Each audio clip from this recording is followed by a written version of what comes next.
Patin wa choila ka nga zinge kapakai page number som ni langa china gi photo bin lang ino sa khom dingo he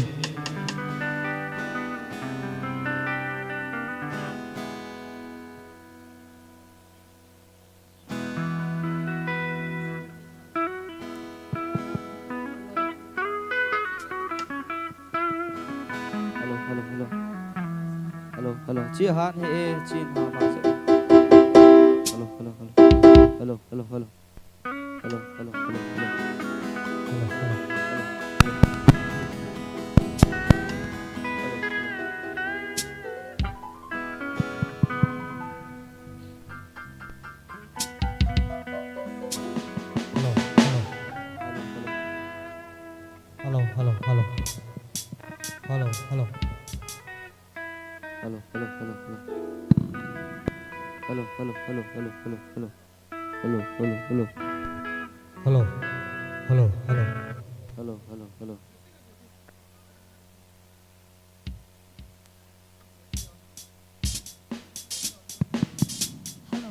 Hello. Hello, check.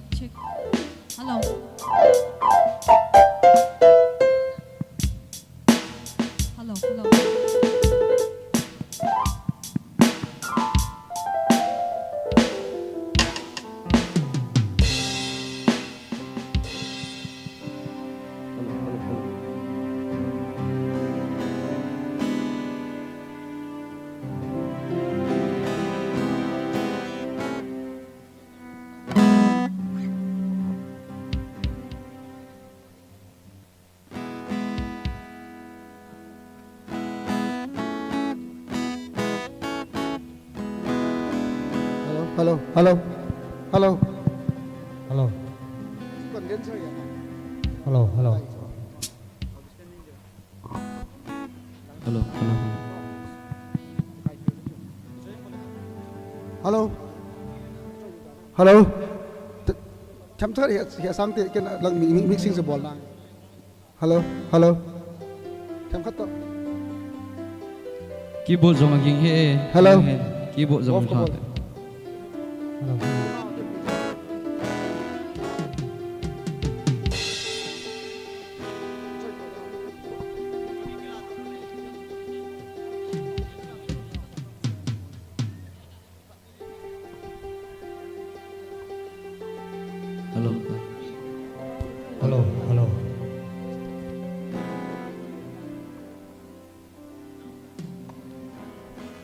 Hello.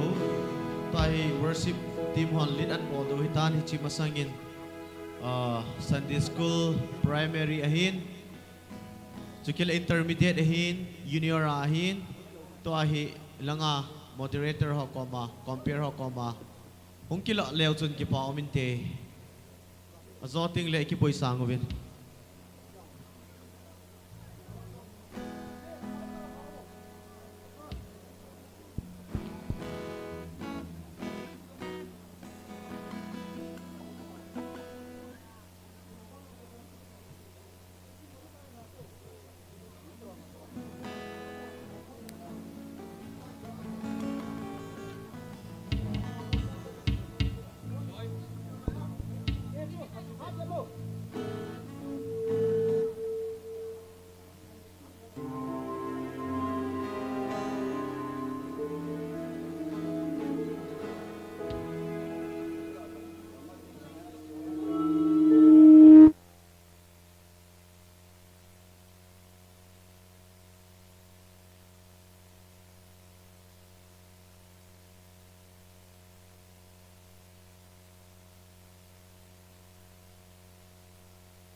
Chilanga lim kilo ho jong chung lu ru vin lang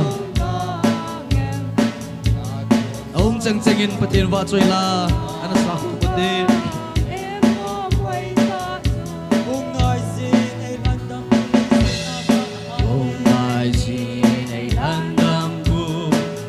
sit na kalahati Isana nalasake lung dongin akame Leia na lelaya na lung dong nakame Among naise na kamdo dal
Laisit put in Kipila Zongle.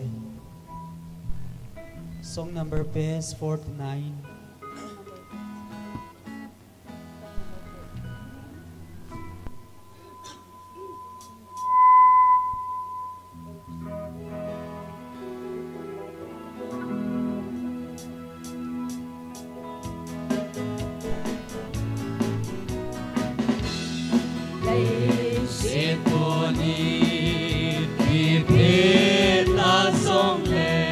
Pi hoi ta chu kei man ka nei Pi hoi ta chu kei man ka nei ka pakai sina sem zai on chate len Ai sina se Zai on sa te le na chu ka to tôn sot in Hitsukaton Sati Zion Chate Selena ding ni Zion Sati Salena ding ni Chu Anaita La zao na dem also be Sauna dem Osopi Kay sang le chun tôn sot ko Isang Lechun Don Sot Iwan Hong Nau Di Hin ko dam lai pagkaya din pevin Odam La Agay Jadi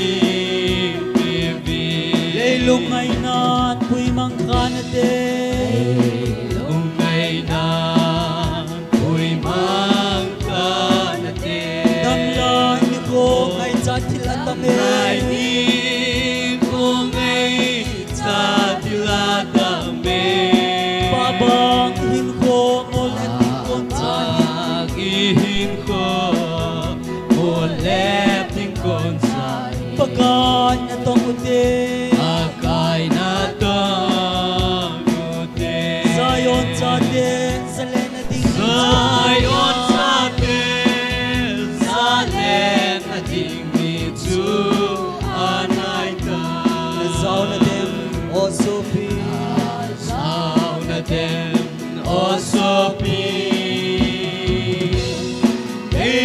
Isang Litsu Usot ka Ihan Hom Laudi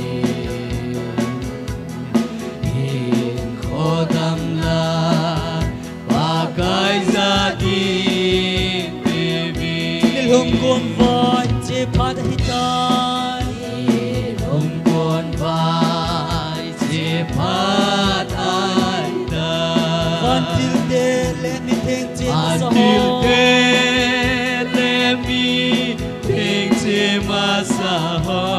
Kung pile baza kon ay namasing uy Ilebaza, kon ay nangasikoy. Vana kilang ko di Anagilang ko din. Zion Sate, Zalen na ding Mitsu Anay ka. Oh, nazaw na dem Osopi. Nazaw na dem Osopi. Kisang kalatsun. Oh, Kisang litsun. Tonsot Ihan Hom Naudi. Oh, ihin ko damlay pagkay din beauty. Agay adi baby. Pagkay Krista lang nagang atun Agay Krista lalagang matsu. Leng talal sa kagente talo Lelel saka gente talaw. Pagkat tumalal Zion sa tele Pagkangalal Zion sa Telena Hitu katon sot in Hitsukaton Soti Zion sa te Selena ding Zion sa Salena ding Mitsu Anaita. Oh, nasaw na dem Osopi. Nasaw na dem Osopi. Kaisang katalsun. Kaisang litsun. Konsot ka Ihan Hom Laudi. Kodam La Agay Yadi Bibi.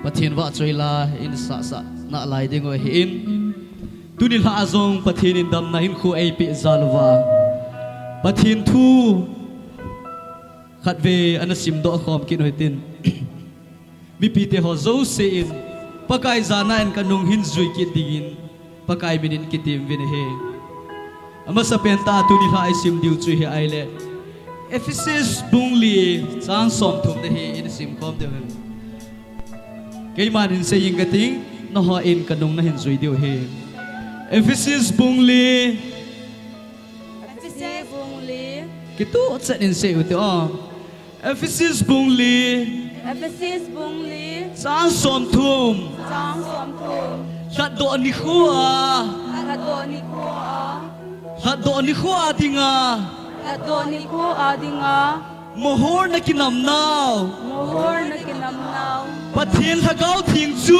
Patin na kau ting su lung phat mo sa hi un Lung pat mo sa hiun pathianin angai lut zala sa te ho imanal pathian sun dal halawa ta san sa te sungil sunga ai chen piwa hi chu pathianin la to ni khwa dinga hi chi thagao thing chu mohor ka nam nam ne ati chu iti lo pi tam hi chi Jesus Christ thagao vina chen pi ho so si chu o pathian sa te hi ta vina hi dunia hi bon sawa pakai thagao thing chu nei chen pi wa hi ai le o pathian te ki gui zop nau chu ki gui zop na la ki gui zop na hoi pian sa hi ta na hi lo pi na pathian seng ta han Jesus chu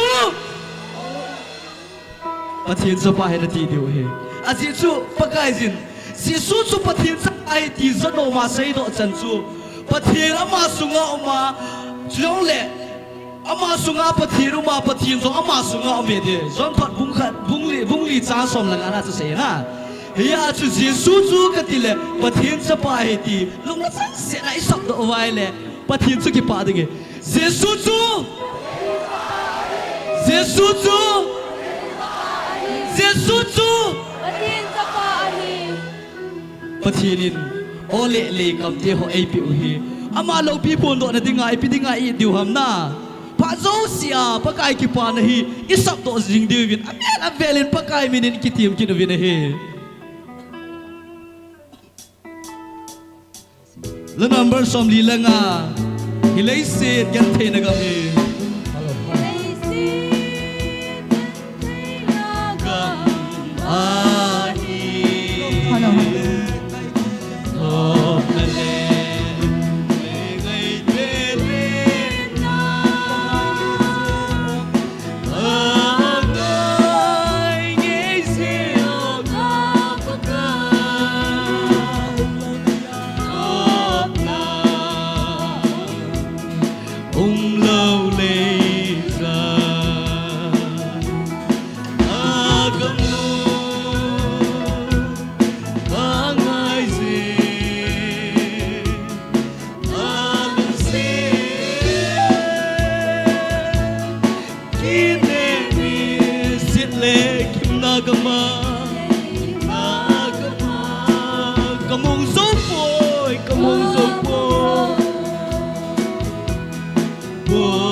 Kamong zo poi paka kamong zo poi paka kamong zo poi paka Hinagala kamnom kay chu hinagala kamnom ka ay chu Pakay sim kamnom chu ahi pakay sim kamnom chu ahi Hinna ting pung lim no ya chu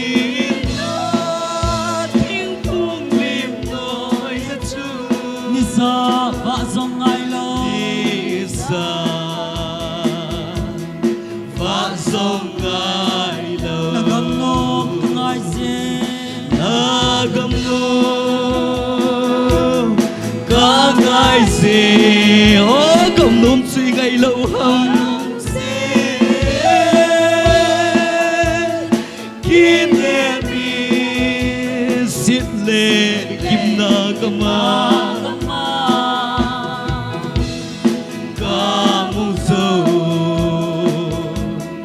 bôi baka Titin nam tin pakai neng hole chỉ tin năm tin pakai lệ ole Chang na le lung on na kama Chang na le lung on na kama Nail hudin salem tha nom a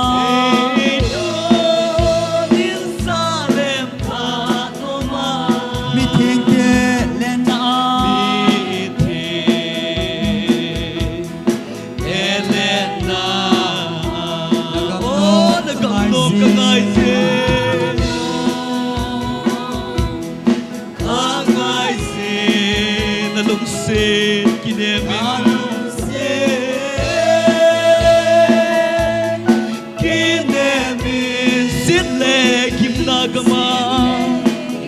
Kamung dấu bôi pakai kamung dấu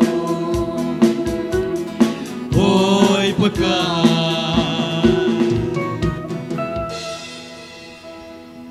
thagau lahi isa ziti nga hi le thagau mi ti adingin atui di senin al di senin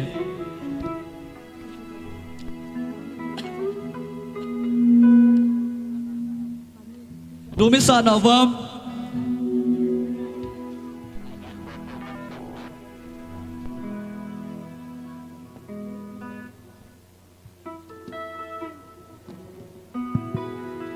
BPT ho zong lai ng sa na lai sa khom nau chuang son zat ta in inabol ngai bang win ibon savin kyo se se ka dinu anum po en na ibon savin anading khomatin pathin wa chuila wa noi gam tin chon set muthimin aloi ti chu pathin sa ten ilo sa lo diwa isa do de he bon chan na dingoi te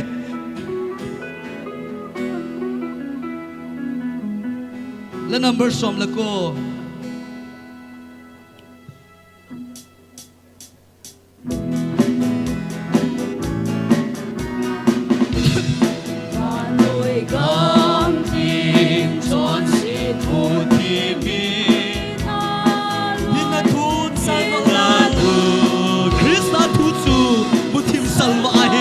Hallelujah.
so sadna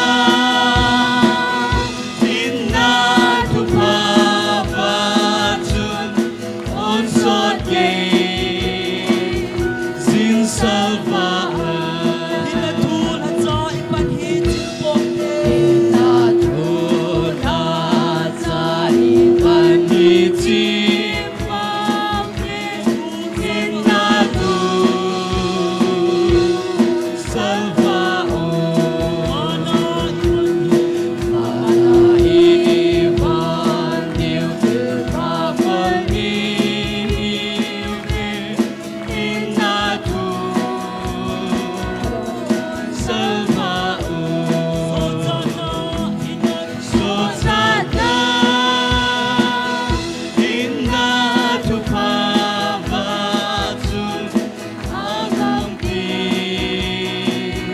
salva sohen oh bakai thagau thi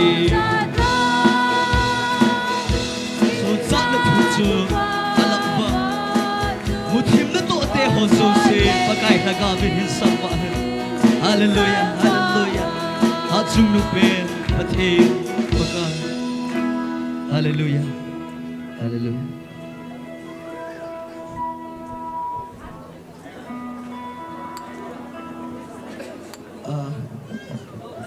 không được tàu thế không pathin wa choi lai sa khom naw hi chen chu hi in tin lo pina pathin chang ta hen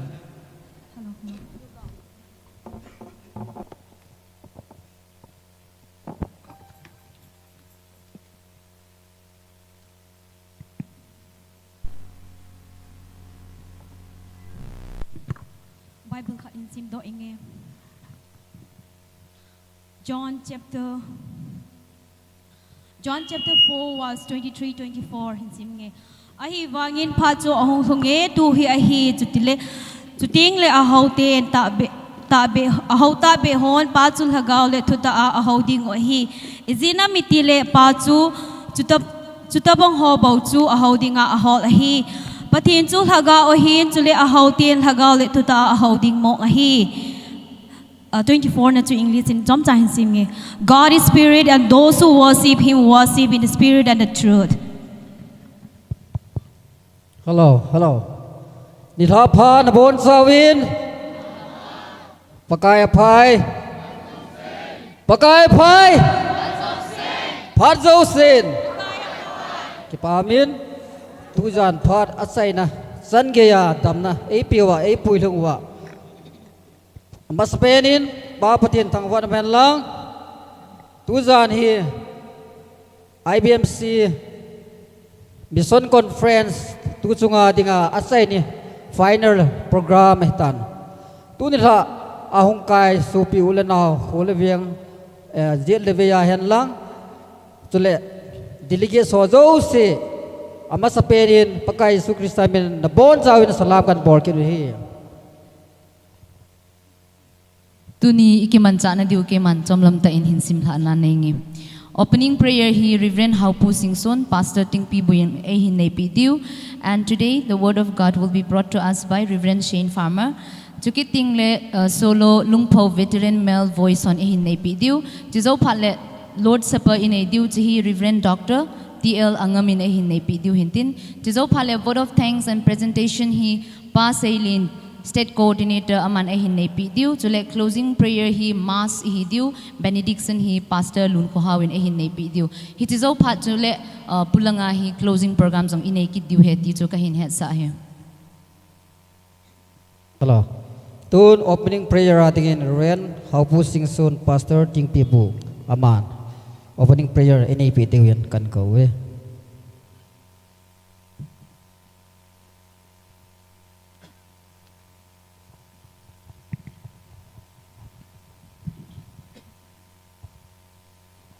Thiên hinga tàu na namang hiti tàu hiti ngay lúc này là lung sit na sang pen pen ai ngay luwa tu ni dan chadai ma pui jing zeng wa kapau thing ten ka pathen he pa ka ki pau ve na lo pin na thil bol kitang ta ne musa jingubin tu ni conference mission conference anu kha pen yang phat pha ne pi uwa kai khom nu kha pe naung phat bul ki pan the ti dinga hi chan ni ma pui zalon ka ki pau ve halile tin pa pa the me lo pi ta kan thang wa vin hi ka chen na wa noi boi ni zat chom chom ai lo le ka zala wang kon do the til tam ta te wa konin tun la ka kai khona program ho he ka ki panwa ki pana chai ne chan ge boi na lawa che la the ne dingin ei su boi the zo sewa ko na pa pa the nen nei hong video na kom ka taw ne hi ka bol ka to nang ma lu pi ne dingin thumun lamuna hong ding ding ho zo se pa then la ga mo pui na hong sang hen tia na pan pi na nga jin hi zan ha chun ka pa ka jesu me na pa pa the ne ko ma ka hong taw hi amen. Tao na lungmu num ta chu in ezo tawin tu in abani na chalu hitin. Without wasting any more time, may I invite Reverend Shane Farmer on the stage to exhort us with the word of God.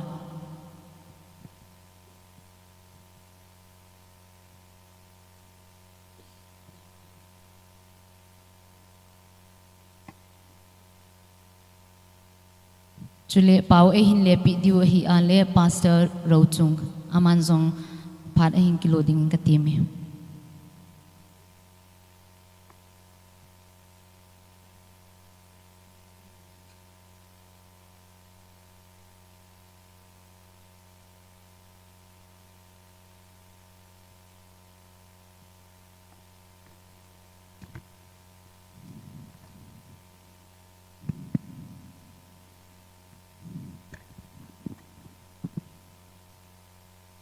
Good evening.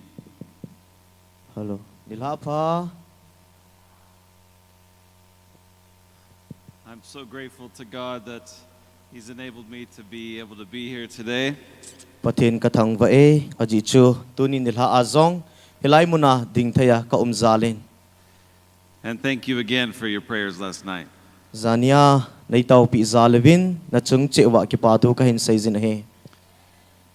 So throughout this week, we've been talking about what does it mean to be someone who can stand in the gap. Tu conference ke parako na midang adinga palaya pangding le ong laya ding ding ti chung changai na sa taa pathian thuai ni kitil khau tawin. And I've had the privilege of talking about the role of worship in standing in the gap. Chikile kay manzong hichi pathian hau athupi dan hau khom athupi dan hichi hau khom thupi hi hichi aong laya din khat hi tusim kana saitan. And the role of prayer in standing in the gap. Chukile hichi aong laya idin thaini dingwa taun athupi dan zong kana phung do tan he. And the role of meditating on the Word of God to stand in the gap. Chukile pathian thu sima pathian thua pathian thu nasata simpunga hichi pathian thu simpunga hichi aong laya ding ding chungchanga athupi dan jong kana saitan. And today we're going to talk about what it means to walk by the Spirit. Chukile tuni ni ko kaiman kasim nom chehile lagawa ipitilam izo duham lagawa ipitihin ko iman duham. The role of being those who seek God for all that He wants to do by His Spirit. Hiti chun pathin lagaw thing mapui na hin ko manding ipiti ama mapui na ichan thai duham tiho. To be a people who accept and do not reject His Holy Spirit. Chikile pathin lagaw thing mihon asan thai na diu chikile ichi accept able thai na dinguvin. This is something that we say at our own church. That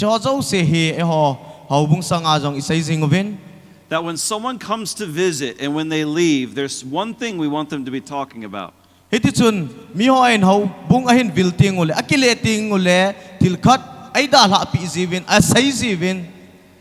not the preacher. It's not the music. It's not even how great the people were. But we want them to leave talking about the presence of God. That the thing that would distinguish God's church more than anything is His presence. Hicha achu til dang sanga atupi pen alam dang pen chu pathin panna pathin umna chu ahi. In Exodus 33, verse 15. Exodus bung som tum Ezekiel Exodus 33. Exodus bung som tum la tum sang som langa chun hitin sayin hi. Exodus bung som tum la tum chang som langa Chupanin mosin zong pakai za asaizin ahinai nangma mi umpinan elhon pi loadinga ahi wangle hikoma konin keho naipuido datavin. You see, God had just told Moses that he was going to send them into the promised land, but that he was not going to go with them. Hitichun pathinin asaizin hichi mosile loiho chengchu Israel chate chengchu hichi kanan gam zon dinga gam tep gam zon dinga anasolin ahilla aman kilhon pilo dingin anasaizin he. And Moses said, if your presence isn't with us, we don't want to go. Hitichun Moses in zong asaizin nang ma umpi nila lhon pi na hilawa hele ke ho kachilo diu he anatin he. We do not want to be those people who are content with what God can give by his hand but don't have his presence. Amen. Ahil ay ho ichi bitiahin iti saiding ha pathin umpina ahilawa hele pathin panpina pathin honpina deilawa tildang deichu akisang po na he. This is what is required to stand in the gap. Hichi acho pathin umpina hi hichi aong laya itin na dingwa he. We are a people who are in pursuit of more of God. Ayohi pathin lungdele pathin pathina duhi pathin lungdei ahin. Because you can have a pastor Ayon pastor inay may tayo ahin and a place to meet. Chikit le eho kimuto na inay may tayo ahin kimuto na ding. And people to gather. Chikit le eho ayum kom ikiloy kom tayo ahin. But if you don't have the presence of God, you only have liabilities. Ay la pathin umpina ichan lawahil itoyo si chu panabay ding ahi. So we have to ask, what does it mean to be a people of the Spirit? Hicha achu lagaw mi kitihi itibang ho chu hitingham itibang hitingham. And is there anything we do that matters in seeking to be a people of the Spirit? Is there anything that we do that matters to be a people of the Spirit? Hichi acho lagaw mi ehi thaini dingawachu itabang ibol duham iti yum duham. I think you'll find it matters very much what we do and what we don't do. Hichi acho hichi lagaw mi thaini dingwahi ehet so kaidu kata asanin ipichu bol diham pichu bol loading ham. So we're going to talk about that. Hicho jo si chu inside du hintin. And we're going to talk about the greatest threats to experiencing more of God. Hichi acho hichi pathin umpin ichan thaini dingwa asuboy thaiting chu itabang ham tiang chi say du hintin. And more of what God wants to do. Chukile pathenin ipi aibol sa anu maham tiang chi say du he. I learned a little bit about this threat from my 7-year-old niece. Hiti chun kaiman kasopit hakum sagi ako na hichi it is like boy na hi kanatuin. She's a very passionate person in everything she does. Hicha ama chu milung niem tahin abol na zau se ama chu milung niem michon niem anahin. But I've noticed a couple of times when she didn't have all that passion.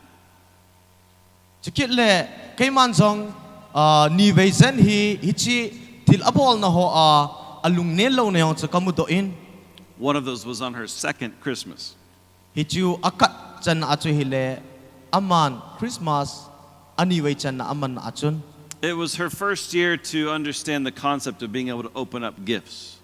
Hiti chun hichi kangla hichi chu ho ipitiham ititing le amahin give present hun kipi ho ahon thai pat cho hitan he. So as her parents handed her her first gift, she squealed with joy. Hiti chun nule apachun Christmas gift apivin amazon anikipa le zingin he. And she got to shredding the paper as she opened it. It took like 10 minutes. Hiti chun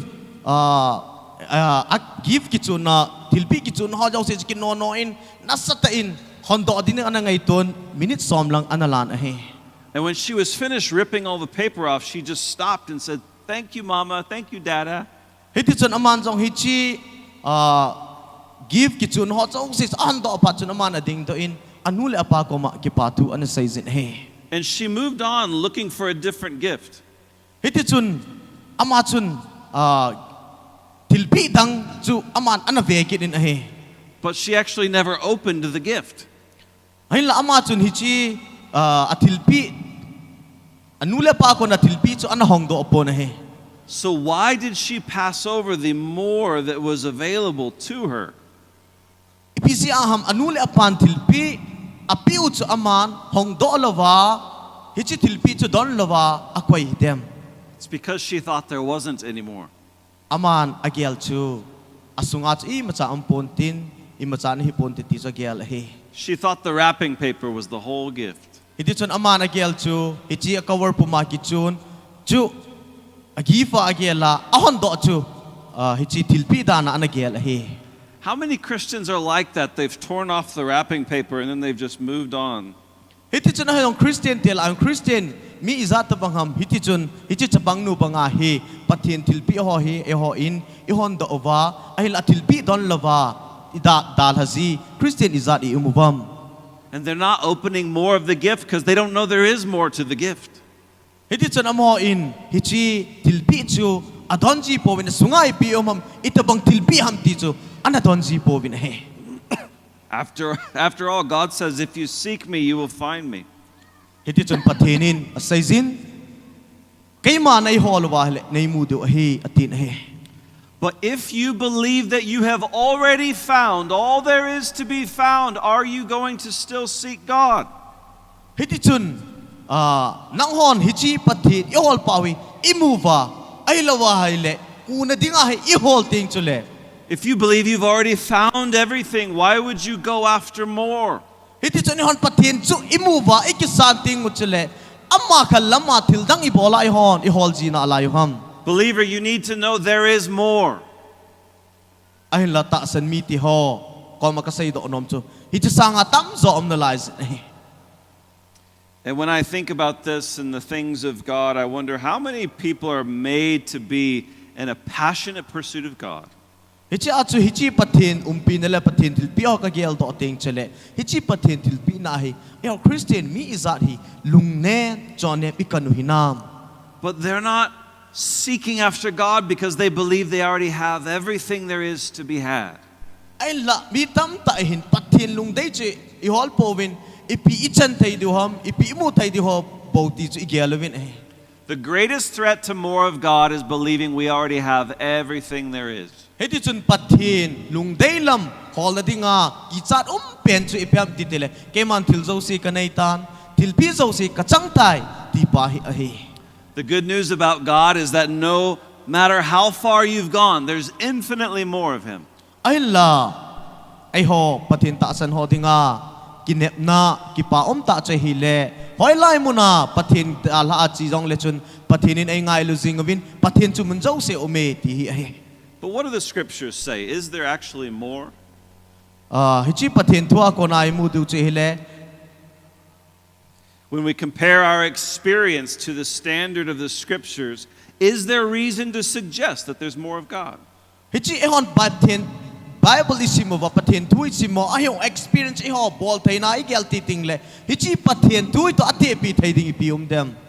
Let's look at ground zero of the church in the book of Acts.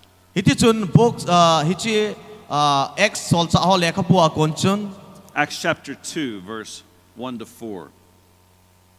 Sol cha bung ni chang khat akona chang li chung sim to engkate. Sol cha bung ni chang khat akot chang li. Chu in Pentecost ni hong luntan ahile abon chawa mun khata khom ahivin chu in pulo Halloween wana konin hui hatta nungin bangin ahongingin ataw naw in chu adim so zengin he. Chu in mai kong bangin lai ahong kilain aki khen zalin aluchang chi awa achongin ahile amho lagaw ting adim se tawin lagawin asay do sa bangin pauchomin tu asay pantawin ahi. Have we ever experienced the Spirit blow through our gatherings in a powerful way? Heti chun eho ki khom na va pathian lagao thing ichu ngo hong chu hui nun banga hong nung chu ehon het kha ta ubam. If not, it seems that there is more to be had. Ahilla hichisanga. If not, it seems that there is more of God to be experienced. Hichikal bala ehon pathina experience in du chum lo he. Unless we interpret Scripture through our experience instead of interpreting experience through Scripture, Hiti chun ehon hichi pathian tu ho ileva elo sanga chu hichi pathian tu isimuwa ehon het zo du chu tu pin he. you see, if I've never experienced God in that way, Kaiman pathian chu kahin ko hiti chu experience kanai lo mai the hin, then I could conclude that Christianity was meant to be a long decline of the presence and power of God. Hiti chun pathian thanai na le pathian than akona skema gela chu Christian pathian tu hi hasam mai thei hasu mai thei ta ka gel thei hin. Starting off with a bang, but then going downhill from there. Hiti chun sa sunglanga kona hiti chun noi langa chi su ayong gel thei hin. But was that true in Scripture? Did they go downhill from there? Ay lahi chi chu di pathian tu ai mu bang amo chu kum su overham hasu che che overham. Well, let's look a little later, Acts 2:42. Hiti chun X bungni chang somli lani chu invite kit du hin tin. X bungni chang somli lani chung sim do ingkate. Chuin ho chu sol cha ho thu hila zong kitho kho min zong sangla sem ke in zong tawin zong gunchu ta in apang dat jing tawe. So they were continually devoting themselves. I mean, there was this ongoing fire, this ongoing passion.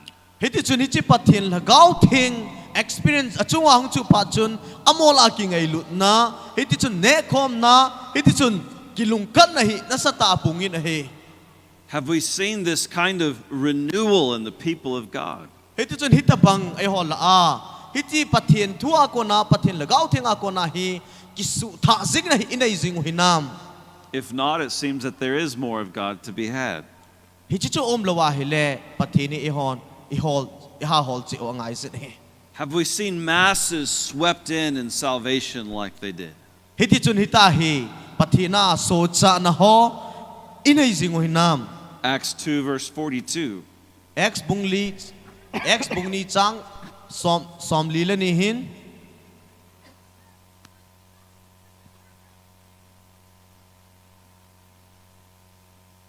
I'll read it again.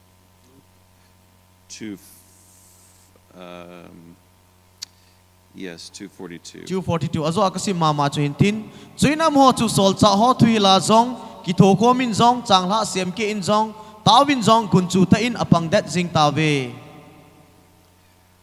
The Lord was adding to their number every day. Hiti chun pathenin hichi ta san mi ho chu nitina hichi ama ta san chu akibe be zingin pathenin apibe be zingin he. Or have we witnessed God extend His hand to heal and perform signs and wonders through the name of Jesus? Hiti chun e hon chong pathin paka Yesu Krista mina Adam lo ho sudama elo la dam ho zong kidama ti hi e hon inai kha uitam. Because that happened in Acts 4:30. Hiti chun X bungli chang som tun chun hitabang thil chu ta san te la azang ano so in he. Or have we seen the place where believers were praying literally shaken by the power of God? Hiti chun ahilawa le so piti ho pathin ta san mi ho chun pathin ko ma taw ting la gawa di ma ki ting pum pum mataw ihet to ubam imu kha to ubam. Because that happened in Acts 4:31. Hitabang chu X bungni chang som li la kha ahi ana so in he. Have we been filled with the Spirit so much that all the believers began to speak the word of God with boldness? Hiti chun so pi ki ko mol pathin ataw ting ula pathin thagau ting zala chu pau chom tho hi lunglen ta thu sai hi kha ai tam. Because that also happened in Acts 4:31. Hiti chu hitabang chu X bungli chang som tum la khat anu khatan he. Church, there is more of God to be had. Hobung miti ho pathin til bol thai nai tam taw min he. Whatever we have, there is more. Ai hon inai sang wai tam som na lai he. Whatever we know, there is more. Ai hon to het sang wa hi tam zo hi na lai zin he. Let's not make the mistake of thinking that we can exhaust God. Hiti chun ai ho hin igial lo diu ka dei chu pathen hin ai chim tawin te ai lo le pathen ni chol tawin te ti pa hi igial lo diu ka dei sa in he. This is true in the scriptures. Aji chu Bible to thinga ko na jang han kichi sa dai movin adi ta he. But what about in Christian history? Ai ho masanga ta san lui ho tu sima ko na ite bang het he yuvam. Christian history also tells us there is more of God to be had. Masanga ta san lui ho tu sima ko na jong pathin til bol thai na le pathin umpi na hi akidang ho chu heaven imovin he. In the year 1625 was the 6-mile water revival. Hiti chun 25. som nilanga kum sangkhat le zagup le som nilanga chun. And during that time, it was reported that the people were under such conviction in response to the preaching of the word that they were falling on the ground like they'd been hit by the sword of the Spirit. Hiti chun hichilaya chu pathin thua sai ting le pathin thua ki bol ting le hichil lagaw thing na vai lu bang awahin amo chu na satan lu jivin he. We're not talking emotionalism. Hichi chu amo cha lung na jiwa ham elo le akisi jiwa bjong ahipon. We're talking about a deep conviction that changed them and changed their city. Hichun avet sa chipam til alung timpom piwa ki khial na alung timpom piwa pathin lagaw thing umpina anai pau chu isayu he. Have you ever been gripped by the Spirit in this way? Hiti chu pathin lagawin nang yong nabat ka aitam. It seems there is more of God to be had. Ai la hicha sanga chu pathi na hitam pi na lai zan he. In the year 1708, Hiti chun kum sangka le zasagi le git chun. There was a powerful revival known as the Cilician Children's Prayer Revival. Cilician Children Power Revival. The revival came kana no mean. In the midst of profound religious persecution, God gripped a group of kids with seeking after Him. Hichilaya chu Christian te chunga sugentai na tamta anu umlai chun parthenin chapang ho anamang chana he chapang pabek anamang chana he. In the town of Sprotau, their evangelical worship had been outlawed for 50 years. Hiti chun in the town Sprotau. Sprotau kiti ahi hichi evangelical ki khop nahi nasata kum som nga valen. And yet children, boys and girls from the ages of 4 to 14 started to assemble. Hiti chun kum nga kum liako na chunglam chapang pabek hin hiti chun pathenin nasata anamang chana he. 3 times a day they started to get together. Hiti chun amo chun hal na changovin nikat ai thum vai vai ani ki khom bin he. At 7 a.m., Pung sagi le zingka pung kal sagi ting le around noon, sun ting le and around 4 p.m. hiti chun nila pung lilang lehin. And these children came together to pray. Hiti chun amo hi nikat a thum vai hi ahong ki khom zivin taun anamang khom zivin he. Some of these children's prayer meetings were lasting 3 to 5 hours. Hiti chun amo chapang taw khom na hi khat vai vele pung kali pung kal nga anamang zivin he. Each day, between 300 to 1,000 kids were coming together. Hiti chun nikat a hi chapang sang thum sang li zan ahong ki khom zivin he. They said that there were doves that were flying around the children close enough for the doves to be touched. Hiti chun vato roi na an amo ko machan leng lele zivin hiti chu to kha lo ding na sai zivin he. It was reported that these children were receiving dreams and visions from God. Hiti chun thupi akimu dung zui chun chapang ho chun pathina ko na het na le muna mang ho anana yuvin he. And before long, the adults started to join them. Hiti chun The adults, the parents. hiti chun upaho in jong upaho jong chun amo chu anapan pitawin amo ki khop na chana pang pantawin he. And the older people were melted with tears by what God was doing. Hiti chun amahon chapang ho chan chamu pa chun amo sang alhiu so in hiti chun akap tawin he.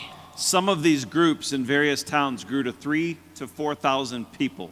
Hiti chun hichi taung sunga mi sang thum sang li chahung ki khom pantawin he. The children were said to have such a love for prayer that they forgot everything else, sometimes even sleeping and eating. Hiti chun chapang ho chuki ngai lut kilung set na chuki lepan khom na chun na sata pan ala ta bin he. And there were adults that were documenting the prayers of these children. Hiti chun hichi chap upo ho chun chapang ho chan khan chan tan til bol tan chu amohin record a bol ta bin azilut ta bin he. They were praying for forgiveness Hiti chun amo chun ngai dam na chung changa pathin ko matawun.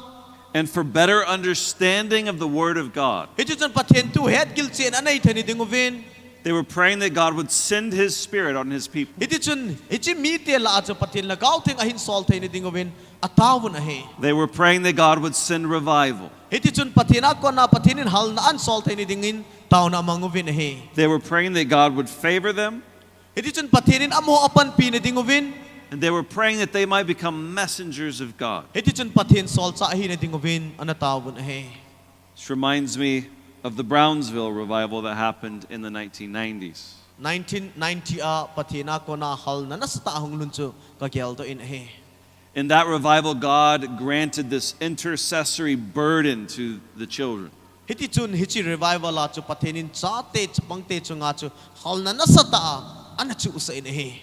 And they were moved by His Spirit to cry out for salvation. Hiti chun huwing na chan thai ni dinguvin pathinin amo chu nasata anamangin he. Have we been captivated to seek God's face like that? Hichi ach ehon jong hitabanga chu pathin mel mu thai ni ding la pathin la gaw theng pui hoi ni dinga he taw na iman jing huinam jing huinam.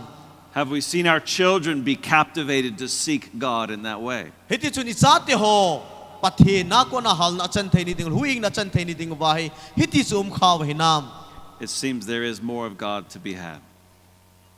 Hiji chun iti sanga chu tam jo pathina he na lai zin he. The Moravian revival of 1727. Hichi radiant revival kiti kum sang khat la za segi la som ni la segi chun. The presence of God was so strong Pathin umpi na chu pathin na chu nas pathin umpi na chu nas satain ano kan. One person who was there wrote that they weren't sure if they had gone to heaven or if they were still on earth. Hichi achu hichi mi khat chun amo hi van gama hi tamilo le leisi na hom ti aki het tapon he. Have we experienced the presence and power of God like this? Hichi achu tabanga che hon jong pathin umpi na hi ehon inei kha uhitam. If not, it seems there is more of God to be had. Hichi chu inei kha lo lai hoya le pathina tap ta umi ti hi su milo du he. I'm just sharing a few of hundreds of accounts of revivals over 2,000 years. Kum sang ni masang chun hichi pathina kon hal na pathina kon na pathin umpi na chan na hi tu sim tap ta anu umta na he. There have been a couple of profound revivals I've read about that happened in the Khasi Hills, only 2 states over. Hichi Khasi Hill la jong chu hitabang iti sai dia pathina kon na hal na pathin la gaw theng umpi na hi ehon song hetawin ka saitan. Praise God. Icho zong si zalin pathin ka thang va in he. There is more of God. Hichi sang achu pathina hitam ta na lai zin he. There is more of the Spirit of God to be encountered. Pathin lagaw thing ikilam to ni ding ikimai to ni ding hitam ta na lai zin he. More of what the Spirit of God does to be seen. Pathin lagaw thing tilbol thai nila na to na hitam ta imu be na lai diu he. So we have to ask, what if anything can get in the way of this? Hichi achu hitabang ichan thai ni hu ipiti dam thi gialu ikidao angai zin he. There is a war for the hearts of Christians today. I'd frame up with this one question. Tuni ni ko ahi ehon ilung tim song ai gel thai ni do kai man til kat kadong nomin. And it's this. Hichi question chu hile tu do chu hile. Should we believe that we have all of God that there is available the very first day we become a Christian or not? Krista ikisan wa Christian hung umwa ko na hi patina ko na pati ichan naw patina ko na ichan naw kalam ahi til uminte umponte ti hi iti igelvam. Let's look to the scriptures on this. It's patien tu na veo hitin. Ephesians 1:13. Ephesia pungkat sang som la tum chung sim do ingkate. Ama chu nang hon zong tuta hu hinga na tupa chu na zaova ama nata sanuwa tutep sa nagaw thinga mohor kinama nahi tave. When you believed, you received, it says. ai hon pathin ita san tingule hichi lagaw ichanu hitai. It does not say that the Spirit isn't given until later. Pathin ita san zo tingule ai kipiwa ita san zo nunga ai kipiwa hipon pathin ita san niwa kon ai kipi hi. Similarly, Acts 2:38. Hichi to ke bangchun X bungni sang som thum lagi chong sim do ke ning kate nangman keima hinalampi nai het sa ahitan namai swa kipana nai tip ding ahi ati. Repent and receive. Hichi chun peng thein lang pathin lagaw hi changin. So what happens when we come to Christ? Scripture is clear. We receive the Spirit. Hichi chun Bible ai mu dung sia Bible ki chi san ai mu tawin pathin ikisan ting le pathin lagaw thing ikichang ahitai. Romans chapter 8 verse 11. Ram bungke chang som lakhat chun hitin saizin hi ram bungke chang som lakhat chun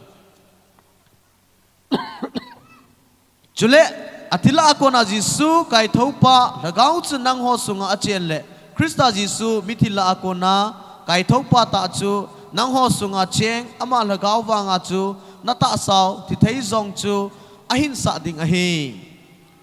When we come to Christ, the Holy Spirit begins to dwell inside of us. Ayon pathin na ikipilu da pathin isan ting le chila gao thing chu nang le kai chunga chenga hitan hi. You believer, you are the Spirit's home. Na nata san du chu hichila gao thing in hi ka heti pa hi iki het ita san ong ai zin hi. 1 Corinthians 6 verse 17. 1 Corinthians bungu 1 Corinthians bungu chang som na sigi chung sim do kin ingate.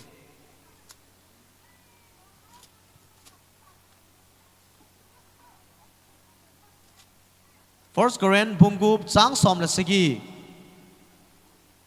Pakaya pi awang chu ama to lagaw khat ahitai. And also verses 19 to 20. Chang som lako chang som niong chu sim kit huitin. Ahilo zong le pathina ko na nanayon lagaw thing na lungsung wa cheng achu nata asaw hi a in thing a hi tin het lavuham nang ho atum na hi pove nang ho man kipya ki chosa na hi tawe izi chun nata asa chungwa pathe choi anun. All of us receive the same Spirit, the Holy Spirit, when we come to Christ. All of us. Ai ho zo sin pathina ihungwa pathina ki pi do tingole lagaw thing ichan so kai zo hitan he. And because of that, and because of the long list of things that the Scripture tells us that the Spirit does, azichu pathin lagaw thing ini tabanga bol ham iti bol ham ti ho zo si chu ai hon Bible imu bangovin. some people conclude that we don't have any responsibility, that nothing we do affects our experience of the Holy Spirit. Ita chumitam ta ina sai zen hon imchai bol thayo ilo le imchai bol do ompon ai hon lagaw it is lagaw chandu pa jo tupi heti yong sayo vin. But is that true? That's true. Is that true? Ichichu di ahinam. Are we passive participants when it comes to the Spirit's activity in our lives? Icha sayo hin lagaw hin ichungawan na ahong to ting chule. Or do our decisions make any difference? Hichi lagaw nan to at ai ho in tildang ilole decision dang ila ungay za hinam. Ngai za ham. Is it possible for us to have received and yet there's still to be more? Is it possible to have received the Spirit and yet still have there be more of the Spirit to be had? Cha sayo hin hitay ding hinam patin lagaw ting isan va ichi patin lagaw ting isan zawa chu lagawa ko na tamta imu be deuti hitay hinam. Let's look at Galatians chapter 5 verses 16 and 17. Ihet be chi ineding vin Galatian bunga so ane simuitin Galatian bunga sang som lagu som lasagi som nilanga chung siming kate sang som lagu Galatians chapter 5 verse 16 kaima wangin lagawin chonun kati ahi chutilata sa pelam lungtup chu subulit loading nahive. And 17. Izine mitile ta sa pelam lungtup chu lagaw daw na hin lagaw tup ta sa pelam daw na ahi chutia chu nang ho nalunggot bangu chu na bol lo na dingwa hiteni chu kidawa hi lone And also verse 25. som ni langai hong simpai pai kin kate ai ho lagawa hinga hiule lagawin chonu hite. So what are we told to do? Ai ho ipi bolding ai sol hina Walk by the Spirit, lagawa hin ko iman diu be led by the Spirit, lagaw thing ikilam kay sa diu live by the Spirit, lagawa hin ko iman diu and keep in step with the Spirit. hiti chun lagaw to iki ho mat jing diu lagawa jing diu. Obviously, we are not just called to passivity. Ai ho chu hichi To just be inactive recipients. hichi chu lagaw thing chu thasita sanding ahipon. And add to those verses what we're told not to do. Hichi au chun ipi ehon ibol lo du ham tiong chu Satan. We are told in Scripture not to resist the Spirit. Bible in a say chu ehon lagaw hi isada lo du ithai da lo du hi. That's Acts 7:51. Ex bungsagi sang som ngalakha chun hitin a say zin hi. We're also told not to grieve the Spirit. Chukil ehon lagaw chu ikapi lo du hi. We're also told not to reject the Spirit. Ehon jong lagaw chu kisanom lo na inay lo du hi. We're also told not to speak against the Spirit. Chukil lagaw dawa thui say lo du lagaw. That's Daw na thui say lo du hi. Matthew 12:32. Matthew bung som lani sang som lani chu nai say pi wen he. We're also told not to quench the Spirit.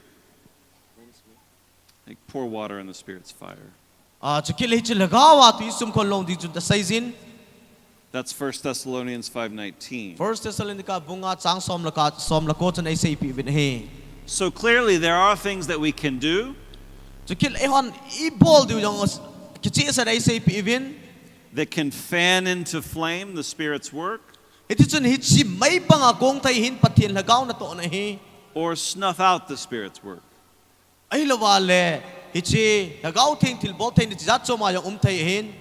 In short, our access to the Spirit doesn't make everything automatic. Iti chun lagawa kit lagaw til bol thing nila lagaw kitin hichi chu acham chama na ato jong hi di pon. The tabernacle and the temple in the Old Testament were meant to house the presence of God. Iti chun Old Testament na hichi ho bu thing tabernacle kiti chu ho bu thing chu nung pathin na heti na ki hen hi. Even house the visible manifestation of the glory of God. Hichi chu I macha hi zong le mi te ga bet hin la chu pathin kilang ji na pathin sing na in chu hin he. And sometimes the tabernacle did, and sometimes it did not. Hichi chun hichi pathin ho bu na chun. Can the New Testament church, which is the tabernacle of living stones, Eho tu ka nga hichi tutep ta ho pung pathin chen ai ho hin. who are assembled on the cornerstone of Christ, Iti chun ai ho hi pathin na example hi lo ai ho pathin na vet to sa pang hi vin. could it be similar with us? Hichi chu ai ho ti ki ba thai do hinam. Although we are meant to house the glory and presence of God, can a church become dry and dead? Hiti chen ai pathin na le pathin cha an chen ai ti han lang hichi pathin na le pathin chen chu go tep tu te lang ta gaw ga te hi le Yes, it can. hichi chu hi thai hi. Come to my country, I could show you many churches that are dry and dead. Hiti chun kagamwa hong leo chun ho in mi kai talo hiti bang chu min anun sun ta anung sunga tam ta ta na hi. But can the church also be a place of profound presence and be very alive? Chukil le pathin ho in lagawa dim set lagawa hal na chang ta song thai hi. Yes, it can. Hichi chu thai mong hi. A good way to think about how much of God we have is to ask, how much of us does He have? Chukil ai hon itum du chu ai hon izat ani ba pathin ni izat ani ham. How much of us is under His influence? Ai ho hi pathin mapui na noya mi izat I umuhinam. Now, if you're wondering if I'm saying that some get like a back row seat into the Holy Spirit stadium while others get a front row access, the answer is no. Hiti chun pathin lagaw thing na chun ay hoy anung pena itawin midang cho masanga taw tay tiutin. We all receive that front row access. Iti acho pathin lagaw thing na chun am masanga taw ho chan bang bang acho honong ichan hi. But not all take advantage of that access the same way. Ay lahi pathin lagaw thing na cho hon advantage ila alaw diu ahin atilpi na achun. We all receive the same Spirit, but not all access the Spirit the same way. Hiti chun pathin lagaw thing tilpi chu ichan na wa chu za chom cha ichan ahin. Nobody has more access to the grace to overcome sin than another person does. Azi chu hichi huhing na ichan thay ni dingwa ngay lu na hi kin kachan sanga midangin atam chan na hipon midangin alhom chan akin katam chan na hipon hi. But we operate with more as we cooperate with more. Ay hon hichi chu ipiti man cha ahom ti chu pathen to ay kikuyusap naw chun aputan hi. 2 Corinthians 3:18. 2 Korean bungtum chang som lagi chun hiti na saizin hi.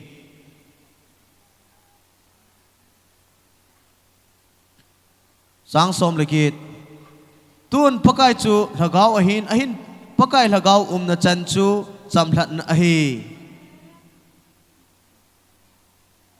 God, through His Spirit, is at work in us, and He's seeking to transform us into Christ's image. Hiti chun ay ho pathin lagaw thing ay ho chung nga hicha chay ho ay kikhel du chu pathenin aday sa ahin. Ihon song ingay cha du he. And oftentimes this happens through a process. Hiti chun hicho zo si tay ni dingay tilji dan kat alunin he. It's through a consistent walking with Him and responsiveness to Him. Hiti chu itium tay ding ham titing le amma te kilhon khomsing amma atawsing ahin na tu simjing ho achu he. There's no shortcuts for physical health. Ay ho idam tay ni dingwa he lampi achom aumpon. What we eat and do every day matters. Nitina ineo ipol ito ozo se. There's also no shortcut to spiritual health. Ito bang tachu pat lagawa dam na inay tay ni dingwa he lampi chom aumpon he. We need that consistent, focused time with God every day. Ehon ingay sa pen chu tan ti nay lawa pathin ko ma itaw zingwa athui sim zingwa ama zing ding chu pathenin aday sa he. In God's word, in worship, and in prayer. Hiti chun ama ataw na ahin na tusim na chukit le pathin tu akiloy kom na a. In this we are transformed by Him day after day. Hiti chun hicho jo si ibolting le pathinin ay ho hi lagawa kikial na nitin niko ay piu he. We may not feel like we're being changed when we just look at today. Ija chutuni niko ay ho kikial nom lo may tayo hin. But when we do this consistently over time, we can see we are being changed. Tuni ni ko ahi ehon iga kigialale kikial tay pong kateti chu igial may tuhin ile chozo se hining bolting utile hitabang kikial na pathina ko na imudu ichandu he. So when we receive Jesus Christ, ehon pathin chu ikisanting ule we all receive the Holy Spirit. Eho so sin pathin lagaw ting chu ikisano hitay. We are made alive in Christ by His Spirit. Hiti chun Krista chen na chu pathin lagaw zala chu hidu hitay. He comes and He takes up residence inside of us. Hiti chun ehon ama chikisanting ula itsungubahi ama hung chenga ama umpi ni chu ehon inayo hitan he. And yet that's not all there is to it. Yet that's not all that there is to it. There's more. Ay lahi cha atu akitsizing ahipon. God wouldn't tell us to walk by His Spirit if it was automatic. Hicha cha zo ka saitan hichi lagaw thi na to nahi acham chama umahipon. He wouldn't say what He says in Ephesians 5:18 if it was automatic. Ay la isay do no men to Ephesians 5:18 atu.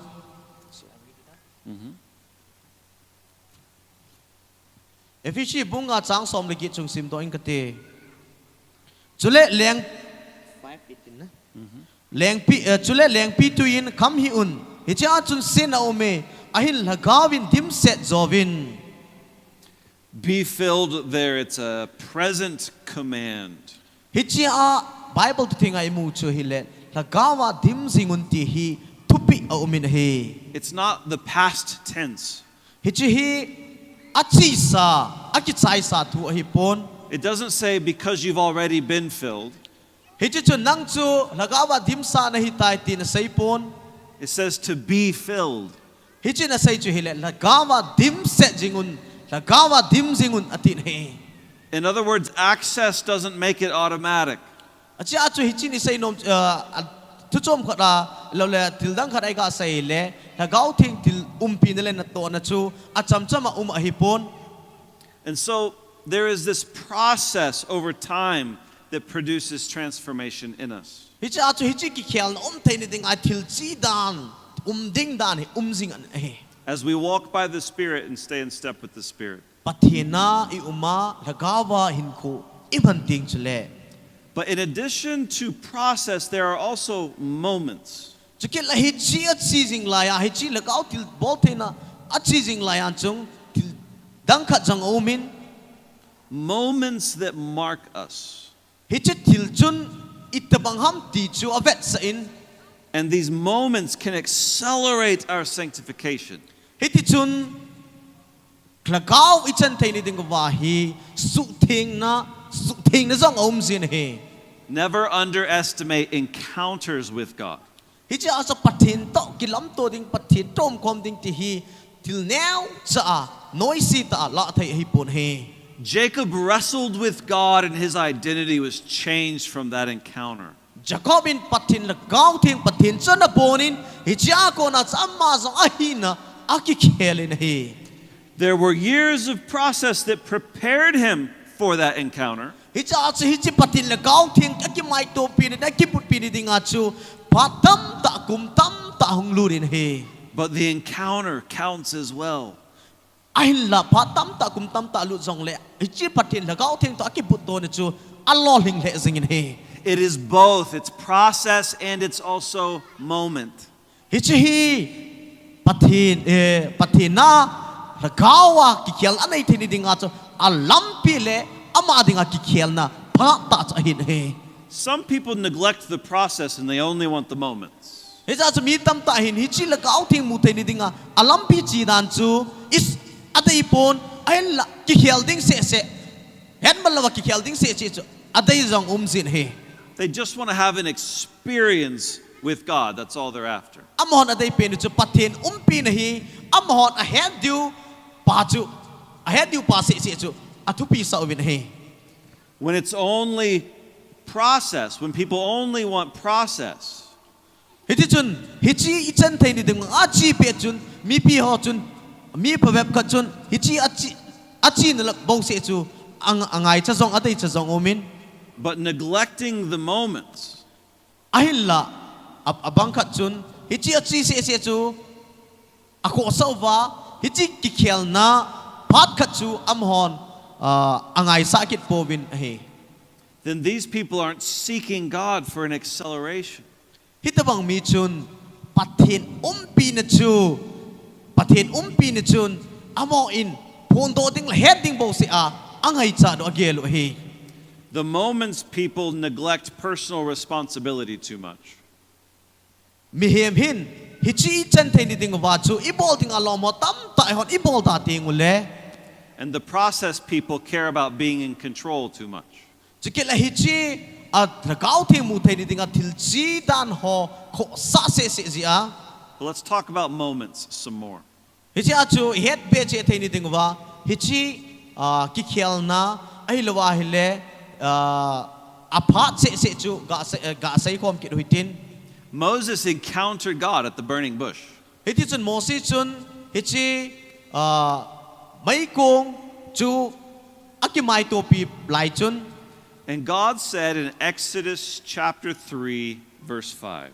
Exodus bung thum sanga chun itihin akisai zin he.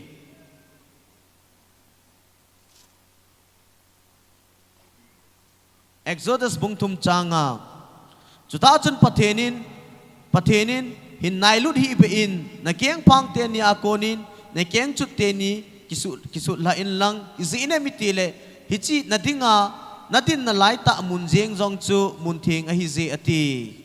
What was the result of this encounter?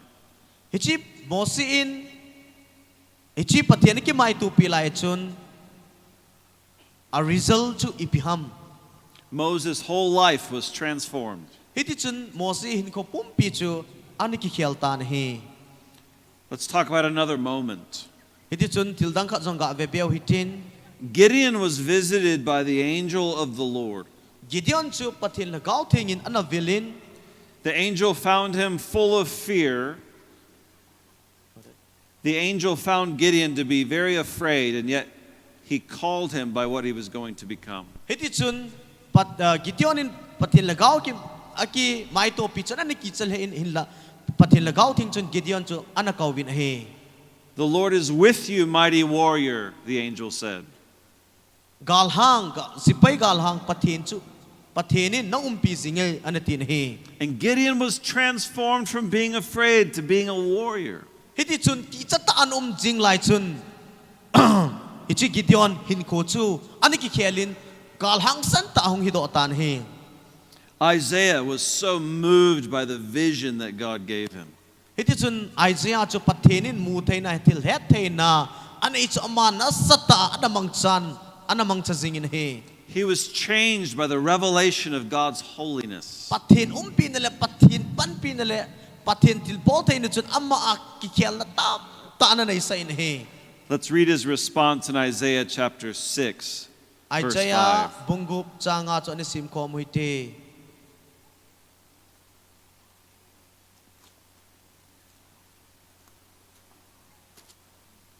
Isaiah bungup changa Japanin kaiman ohe ada kahitai izina mitilek kaima amang tha kahitai azi chu kaima mi kam them lo kahin mi kam theng lo te za a cheng kha kahi je azi chu kamit tenin leng pa thanei pen pakai chu amutai ati kati. Or think of Elijah. He was transformed from being exhausted and tired to being strengthened and renewed when he heard the whisper of God. Hiti chun Elijah yong chun lung leng vai ta thachol ta lai chun pathin lagaw thing pinale pathin pan pina zalin ama jong athachol na ko na hong kido do in hat na hal na nasata na nei zin he. Or Naaman the leper. Hiti chun naman mi pha pa chu He moved from disbelief to belief when he was touched by God's healing hand. Pathinin ama chu ato ka a asu dam pha chun ta san lo na ko na ta san chu a hin nei tan he. And he cried out in 2 Kings 5:15. Hiti chun 2 King bunga chang som langa chun hong sim do in kating lengte nina bunga sang som langa chun itina season he.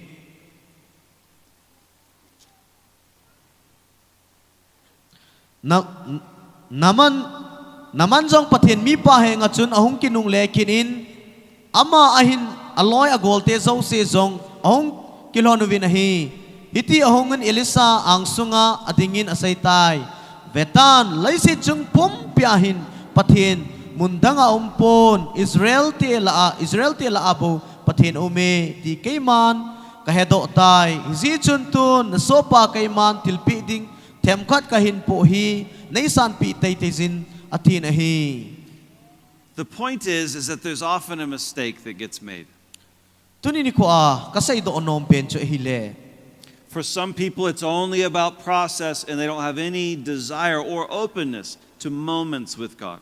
Hedi chun mitam tahin lagaw thing na chan tay ni dinga chu achin lampi se chu gel ko ahong lung ting se chu gel ko hichi pathian lagaw thing ki mai to pi hichi ki khel na nei ding chu anagong po vin he.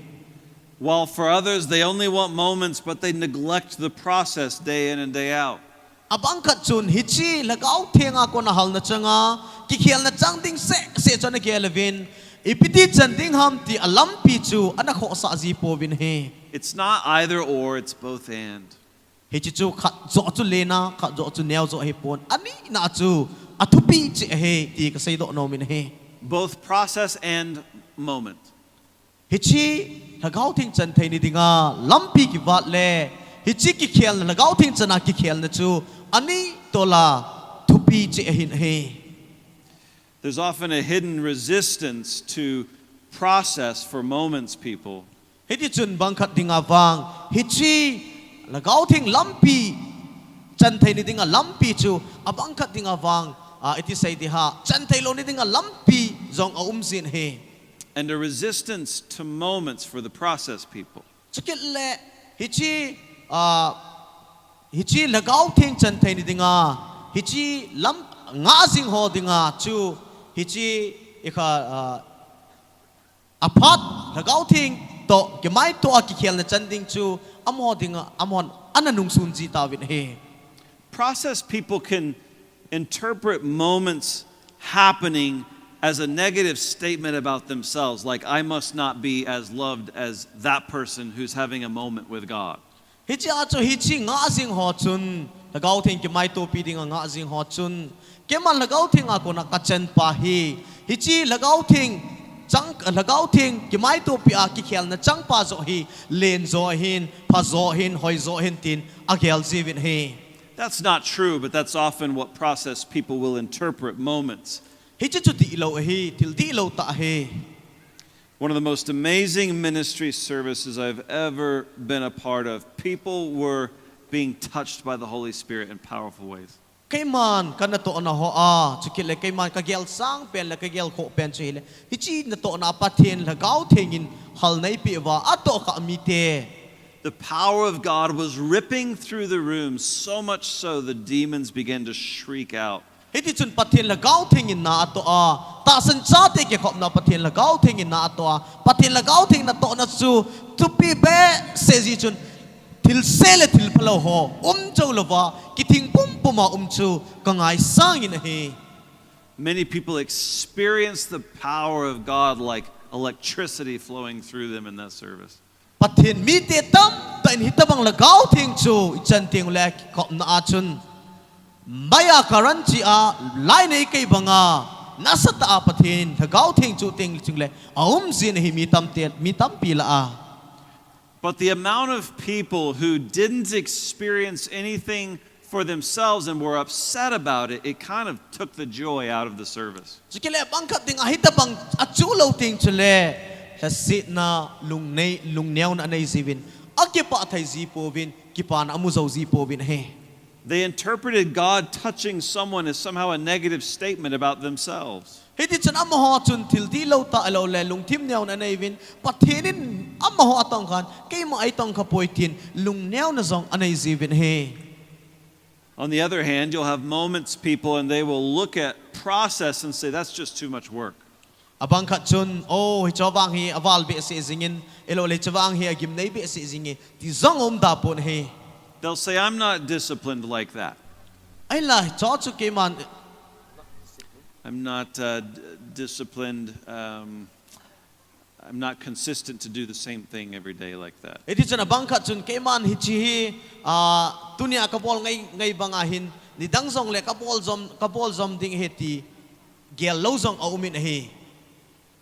For our transformation in Christ, however, we want both process and moments. Hichi acho patina ko na kikial na inay teni dingo ba he hichi alampi zong atupin chukile la gau thing itchan na kikial na inay du zong chu atupin he anito in atupin he. Everybody receives the same Spirit. Mizo sin la gau hi kibang chara la gau thing kibang chara ichan che inay che hin. And everyone has the same access. Chukile mizo si zong takat kitakat chara inay che hin. But we must have both. Hichi acho hichi ani to ahi kita katsara inayo angay zin he. Patience and cooperation with the process. Hichi acho lungneng ta hichi ragau thing ichan thai di lampi ki wat hi lungneng ta nga angay zin he. Openness and responsiveness to the moment. Hichi chun lung kipa ta le thanom ta hichi pathin ragau thing ikilam to piwa ki khial na inay diu chu tanom ta inga jing du he. I can tell you personally, there have been moments that really marked me.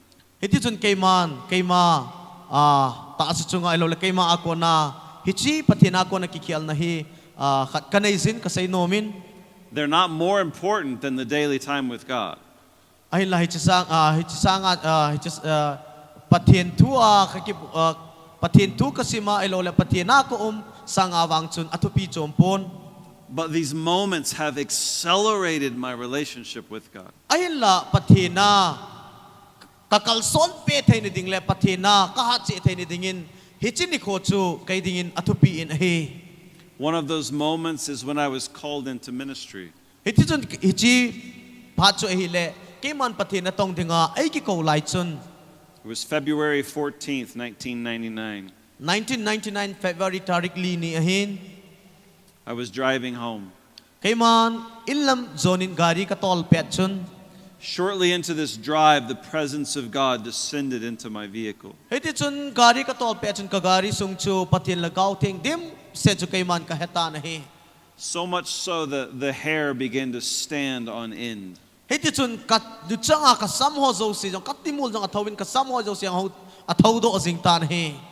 Yes, I did once have hair. Yes, I did once have some hair. Hiti chun tay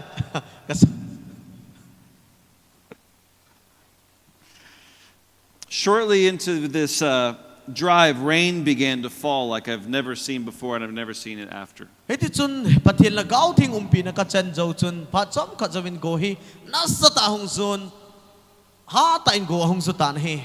The wiper blades were full speed, but it couldn't even touch the water. Go hat pe si ji chun ka viper chu speed ako koy bin hat ako koy wang chun go ho chu aman tui ho chu asiap amudo zo tapon asu theng zo tapon he. And in that moment, God called me into ministry. Hichipa lai ta chun pathenin aleng na tong dingin ay ko win ahe. And I started to ask him, well, God, what will I do? It is a keman kadong tan pathen ipi ka bolding ham. I said, I can't speak and I can't sing. Keman tu zong kasay teipon, la zong kasa teipon.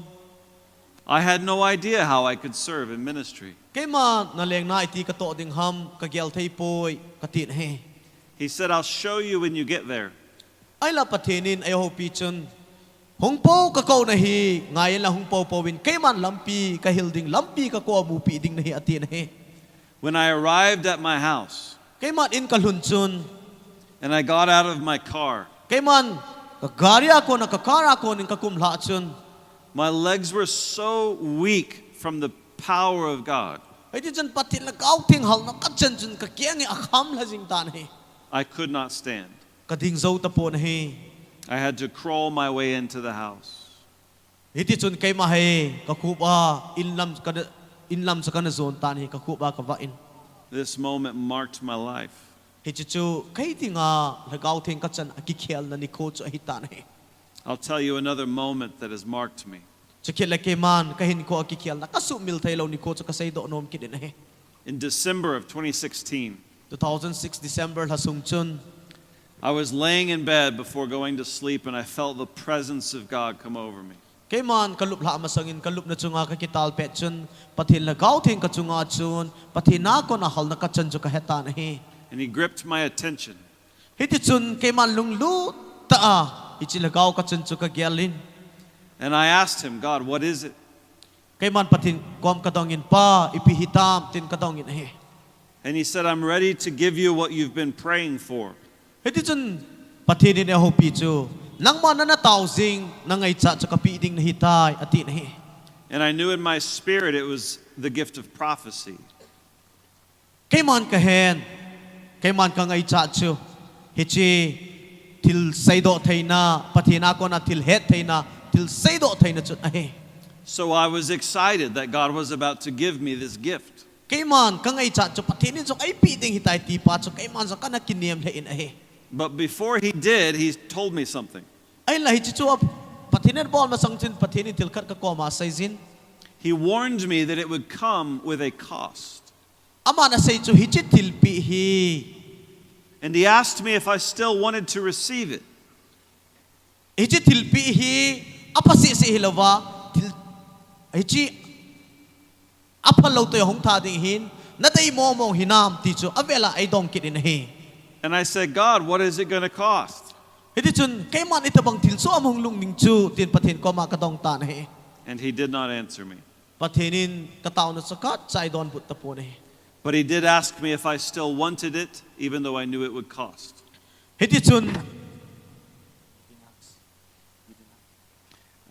He asked if I still wanted the gift, even though it would cost. Hichi aja pathinin hichi tilpi hi na dai jing na alayam hichi poin hong song le na dai jing na alay ding ham ti chu pathinin ai ho limpi na he. And I said, yes, Lord, whatever the cost. Pathin na ipipo po zingin itabang kuno nga til so hong song le ko poin na ipipo po zingin tin pathin ko makataw tan he. And nothing happened dramatically in that moment. Hichi pat lai ta chun til macha an so upon he. But the next time I went to preach a message, Hichi yaw chun kay man pathin tu say dinga kakigo jing line kachi jing lai zin. I remember preparing and getting this very challenging word from the Lord. Hiti chun kay man kigelin chikit le hichi pathin tu zia pathin tu say ding kigot kiti hi iti say dinga til bay ta hello til hasa ta akat chikit le ako akat din kagelin. And this word, it was burning inside of me like I had to say it. Hiti chun hichi kasay ding ho saw si chu kalung tim sunga may ko mangina kong singin. And then week after week, it was the same thing. Hiti chun pale ni ko chi jing jong le hiti chu kai kalung sunga jing singin he. There was more fire and more challenge.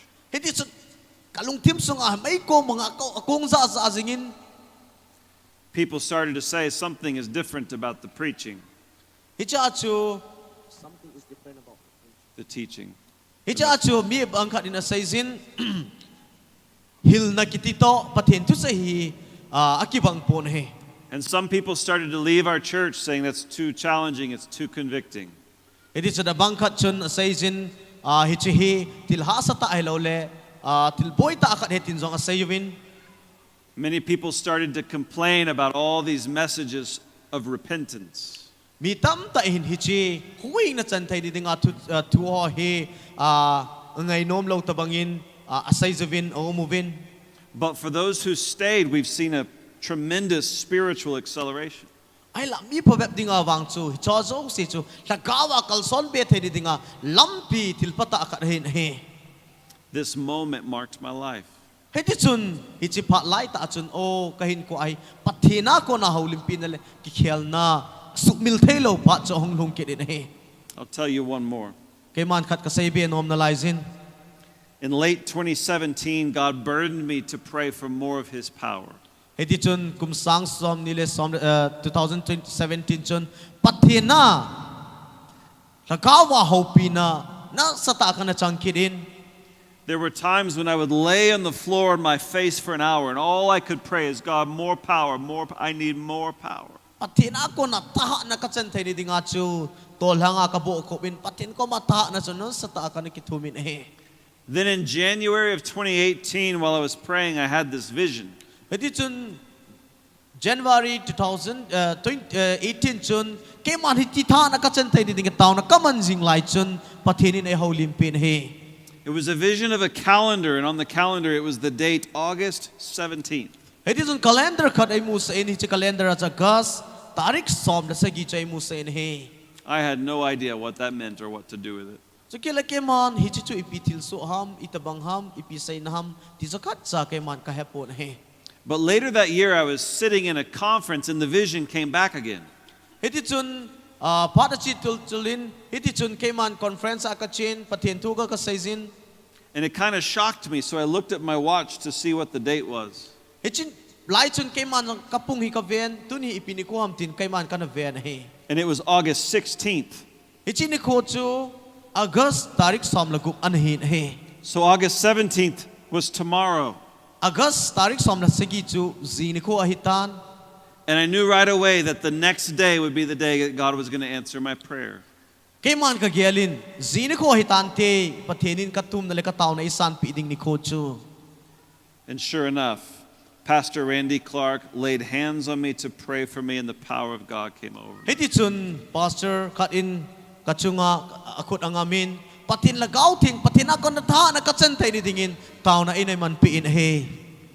My body was too weak to handle being touched by the power of God. Iti jan patin lagaw ting nila patin lagaw ting panpinit so ana sabi ese zingin kata asay at solin kahat zaw tapon he.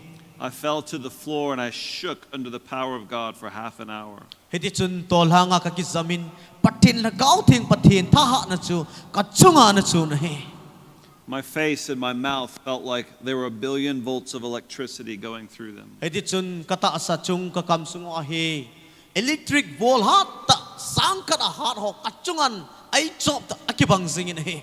God was imparting more power to preach His word. Hiti chun patin chun taha na nasata ale patin tu kasi tiyong lata na nasata chun epizingin he.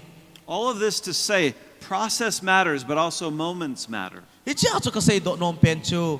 Hichi lagaw ting chu ichan tay ni dinga chu alampi jong chu atupin. Hichi ichan niu nikho jong chu atupin sumil tay hipon he. So what do you do when God draws near in a moment?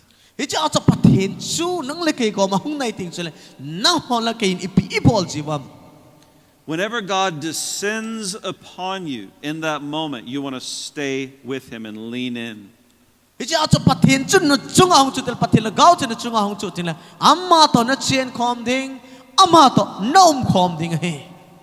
And so as we close, I actually want to invite all of us to bow our heads and to close our eyes. Hichi acho kay man katupi ka chay di kon hin lung setan mizo se mit singotin dil so hitin.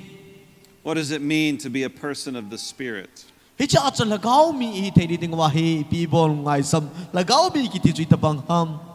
It means to pursue the Spirit for all that He is. Hicho na say chu lagawa mizo si lagaw chanding lagawa umding lagawa hinding ti. It means to pursue Him for all that He does in the Scriptures. Hicho na vet chu hicho na say chu ipam til lagawa patin tilbol na to na ho patin lagawin Bible sunga tilbol tilpabol til kidang ato no zo si sano ngay sin. For everyone who is here and you are in a relationship with God, I want to encourage you just to start to ask God for more. Hicha ju so piti ho patin lagaw ting changa patin lagaw umpi na changa so piti ho. Oh, aba ni chen tay di nay be tay di patin ko mai tao du hi ka say do ono binahi. And we're not trying to force or manufacture a moment here. Ay la koi macha force ki ball loading ahin. We're just going to ask Him for more of His presence and be open and responsive to God. Hicha ajo patin umpi na chen tay ni ding ba patin ni ho na idon but tay ni ding ba hi ki go do ngai sin. Jesus says you do not have because you do not ask. Patinin na nay lo na chan lo hi ipizam tile nang ma na thum lo zi atin hi. I want to encourage you to ask Him for more in this time. Hichi acho patin ay chan be tay ni du inay be tay ni du patin ko ma itaw ang ay sin hi. And believers, as you're asking God for more, I also want to speak to another group in this room. Hichi acho so piti ho ta san miti ho patin ko ako na chan na inay tila gaw chan tay ni du kay man ho ko makasay no min hi. For some of you here, maybe you've heard about God who revealed Himself in Jesus Christ before. Hichalaya ki ko mi pi ho hin. Pagka patin chu pagka Jesus Christ taong kilang ginamaom hiti chu inhezing diu kanat kataasan in hi. For others of you, it's your first time hearing about Him. Abangkat di nga chu tunin ko ay patin kisan law ha. Oh, ama sabihin hiding song kanat kataasan in hi. When Jesus came, He said, unless you believe in me, you will die in your sins. Patinin Jesus Christ na sa ichipiam titing le. Kay manay taasan law hile natitay tay ding heti sa saysin hi. And believing in Him, it's about giving our lives to Him, living in a relationship with Him. Hindi chut patina ki pido kiti patin lung tela mahin ko iman ba amma to ki guizok jing patso tina hi. The reason that God made you and made me is so we could be in a relationship with Him. Patinin nang le kay isip now nang le kay huhing now hi piziam titing le amma to ki guizok jing ding amma jing ding hi ada isa azia hi. Both in this life and for eternity after. Hichilay si chung hin kwa zong konung tinung ting le van gamazong amma to income tay ni ding ohi. But the Bible is clear. There is something that separates us from Him. Hilla Bible like it is na imovin amma to ay kisukan ay sukan na chu tilkat umeti hi Bible like it is na imovin hi. It stands in the way of a relationship with Him. hi chi chui pham ti ting le pathian toyum khom nau ki chi lo zi hi It's what the Bible calls sin. hi chi chui pham ti la Bible in John said sin na ha tin hi Sin is ways that we've done wrong and been wrong. John said ki ti hi pham ti la pathian dan pal ki a pathian lung tei lo ma hin khoman til sebol ki ti John said hi And that's something that we, including myself, have all done.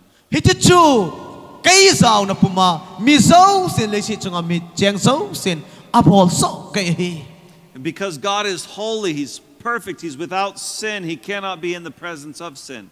hi chi a chu pathian chu a thing chu nung hin sin na khat jong nei lo John sin na nei lo hin am ha chu nang le kai hu do dinga hung hi So we need our sin completely washed away. hi cha ti John sin now hi pathian to in khom tai ni ding wa ikisu thengu John said hi dal ha ngai sin hi This isn't just about doing more good things than bad things. hi chi chu til sele til pa bol sanga thu pi zo hi We have to have our sins completely washed away. I John sin ho zo se ki sop thengu ngai sin hi And that's something only Jesus can do for you. pathianin abol thei pen chu I John said a sop theng thei chu pathianin abol thei hi Jesus, being God, He came from heaven to earth. Jesus Christ ta chu pathian hin vana ko na lai se ra hung hin And He died on the cross for our sin. ai ho John said ji a Calvary cross a thi hin And He rose again. ama chu thau do kinin There is no other name by which we can be saved from our sins. oh min ngai dang min kidang Jesus Christ ta min tei lawa hu hing nei chan thei ni deu min dang lam dang om pon he He is the only source of salvation. There is no hope but Him. so cha na imu thei ni deu lam pi le so cha na imu thei ni deu hung ko do na chu Jesus Christ ta bo he Do you believe that because you've tried to live a good life that you're going to spend eternity with God? Icha chu hin ko theng ka mana hin ko tha Krista ta kom thei ni dinga hin ko theng ka man ngai ti hin ta sanam God has been clear that salvation is available in no one other than Jesus, especially not ourselves. pathini na satan hui na kiti hi nang le kaya ompoi Jesus Krista bo meti pathini kichi sa dai sai pi tawin he Without repentance, without coming to Jesus for forgiveness, we will die in our sin. Krista ki pilu do wa amma ki pilu tai lo wa ahi ahi le I chon si ji wa I thi tai ding wa hitan he You do not want to trust in your good works more than you trust in Jesus. Icha chu Jesus Krista ta san tai lo ta san dang jong nei dan lang ama se singin ta san singin tien he There are some others of you here today who think you're so bad that God won't forgive you.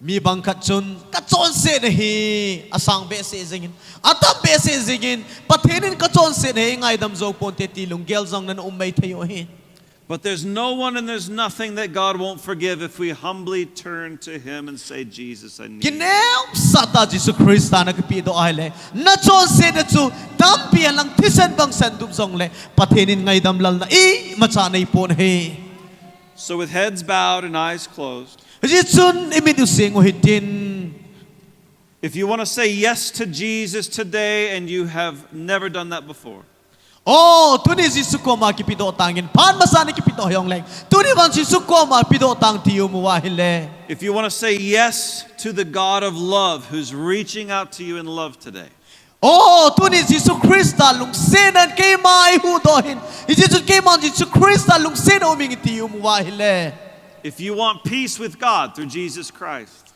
chukile Jesus Christ ta cham na lung monga ium no mu wa hile if you want to be forgiven of your sins, that's only available in Him.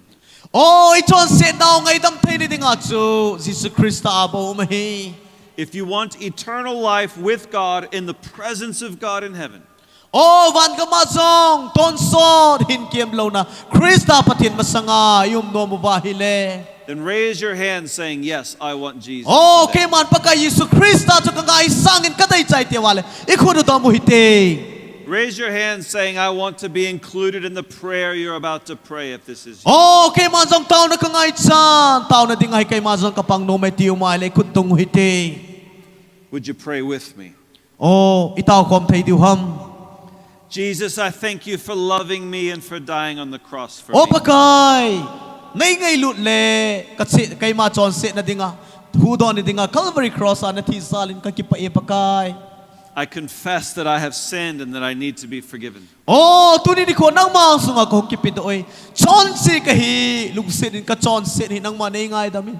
And Jesus, I believe in you. O pakai nang ma ka taasan nang ma ka taasanin.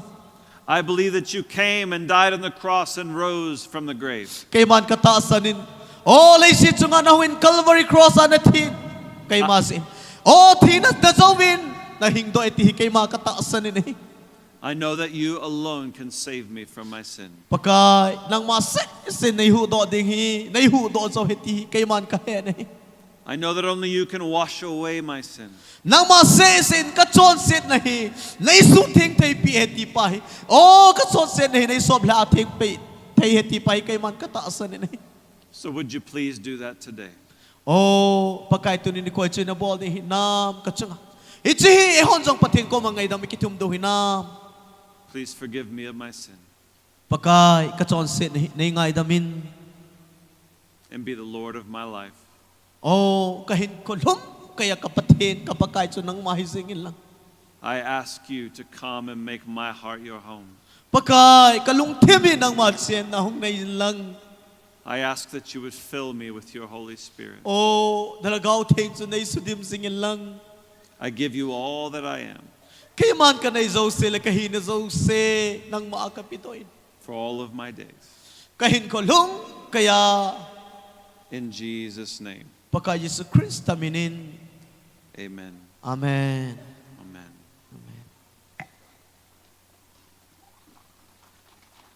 Kay ni pa chui chan chui tin. Ipaw hilaw si atso kalen akale khel umzong le pakai minin ki ngai da moite ka ki pa ove.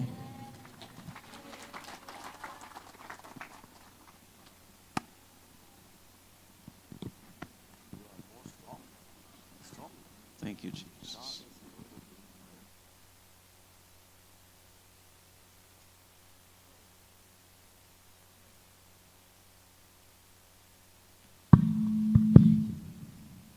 Hello. Kipam le jingin. Thank you, Pastor Reverend Saint Farmer, for delivering us the living words of God. May God bless you. Tun program ban siutin. Solo sanglasa. Lungpo veteran mere voice kitin. Jadi chun lungpo veteran mere voice ho solo boldingen. Ji solo lo di dan he. Lungpo veteran sorry. Lai ai solo ki khahen ke ho se khial pon. Lungpo veteran mere voice ho pakai ba soila sadingin malanga ko ven hi. Chule abana dingin Lord Super Reverend Dr. Tier ngamin e hichipan he ila pi diu hi. Hello, tun lungpo veteran mere voice ho pakai ba soila sadingin ko ve. Hello. Kyo his solo hilovin. Male voice kahivin. We, the Lungpo veteran male voice, would like to present a special number to all the congregation tonight. And it is the very farewell. So I'm not going to sing a song. I'm just the manager of the band, I should say. So they are my friends. And 3 years I was pastoring in this Lungpo Center Church since 2020. So I found out the skills and talented people. So I met as a male voice band.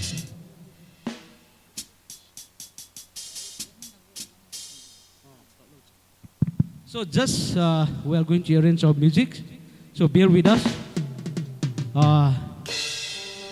Kumthum sung lungphawa pastor kapu na sunga hi talent ne ho hi kan don kho ma hin mim khat talent chu phun độ ngay zin malam pia til khâu ngay ti chu kamu dol dung zua kan bol hin pathin pha sa na malam pia hai mo jong hi hieng se na hong so the na dinga no jo sen nei support du ka dei sa nei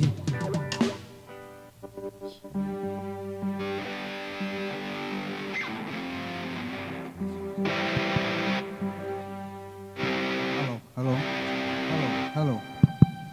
Everyone can dance if you are willing. Hello. If you wish, you can stand up and dance. Alam mo yang lam the ya chai na yung hitan na. Kana gumbi.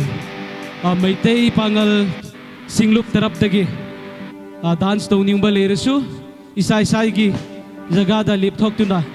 Isol bu khurum jadu na. Dance to bayai haibisi thamjaninge.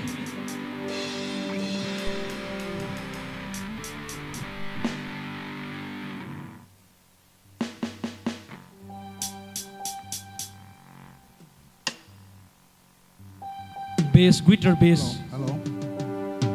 An sa penten, thasan gia phache na gia ti pau pathian chu thangwana sangpen kan pain. Sule program committee ha kona phanmon lopi ta nin sanjivin jong chungwa ki pa thu kan phongubin. Tunila he keima hon pathian lopi na dingin. Lalui khat kan sa diu hin. Kan sa do diu chu hi ale ban gam zo na lampi Way to Heaven. The title of the song is Way to Heaven, and it is very old song.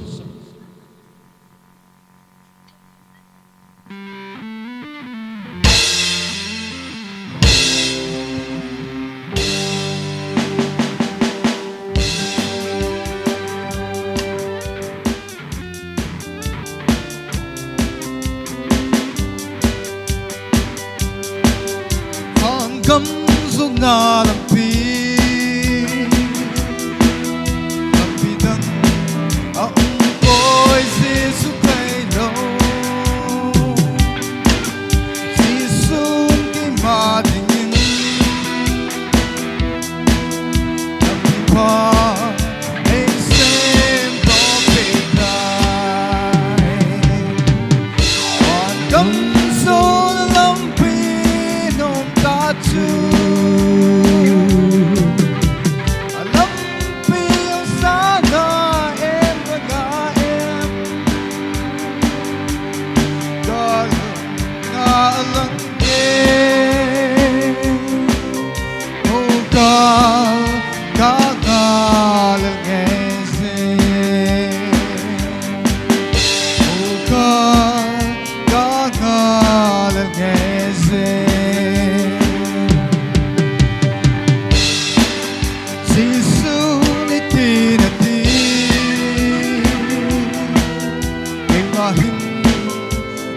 let tu takahi ya chilo zo se oi ma ko ma hum te po gam zo na lampi dong ta chu lampi sa na em em galung ngalang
pawe ti ma phat chan chpan te Thank you, viewer.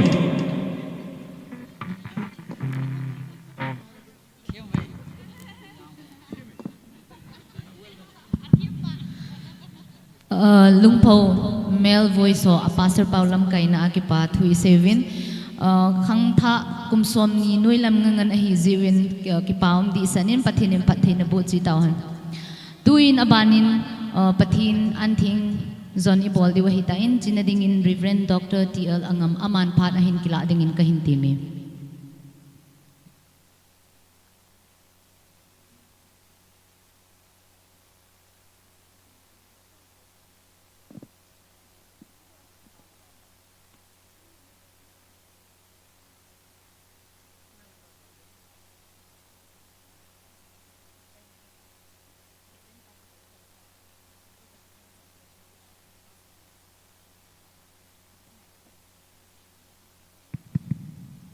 mi pi ho na Timothy chapang ho pam lang ho chana suti min lang asal hon long setein la sa ho cha thim he jeng bin achungwa ki pa thu se ne am dan hi hong ki khan ko nu lehen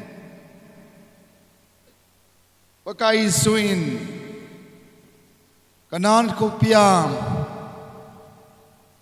tui zuwa ki so sa bangin achai na langa ita hit ma atui jo se na koi ham ti bangin atui che che in dunia thil ki po ma chi ho chu ga ngai to lau chen to a hi igi dan mai thai kin wa hitai hin tu ni in piang le Lord Supper pakai zan an zon bol ma sang bin phat som cha isei do no mu le pi do no mu chu to a hi baptism dunia bol ho certificate pe do ma sa pe no tin his yo teng le chun amon pakai zan an zon na zaw de his in basal ho jo sang na ki gung to in tin tu in tu ni ta san na tui lu ho zo se chu certificate paid on nine do his in balang an choi bin lang za te ho nau te ho tu ni ta san na tui lu ho lung se tan lang a hong bin lang ichi baptism certificate hi naung ke la de vin pakai minen ka tem na he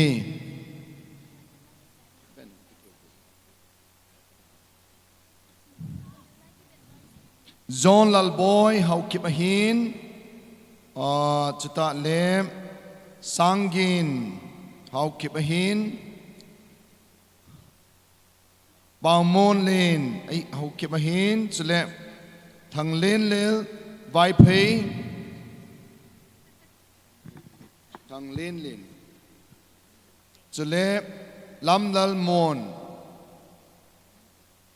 hung do vô langa hin ngam min len hau kip chule ngam nei nga nieng nei hing chule kim nei moi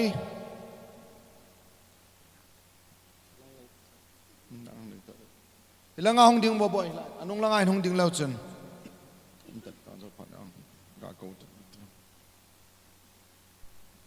han nei kim kip gen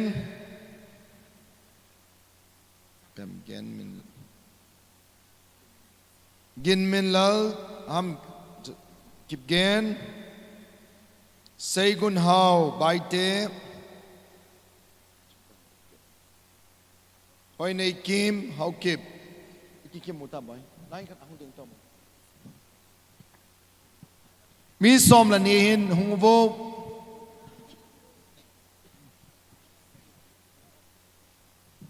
Kim này đâu, lăng lại trong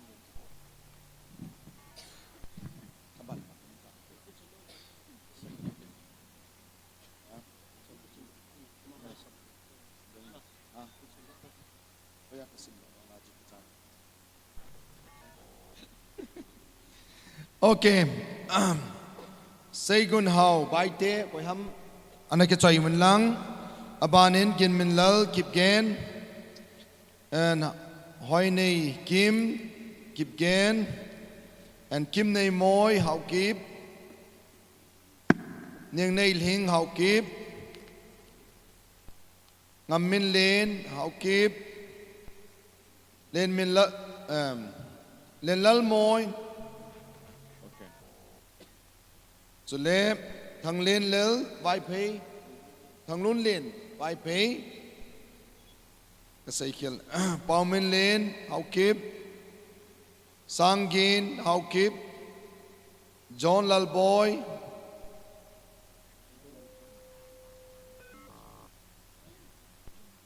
HOIKIM Hát này Kim hẳn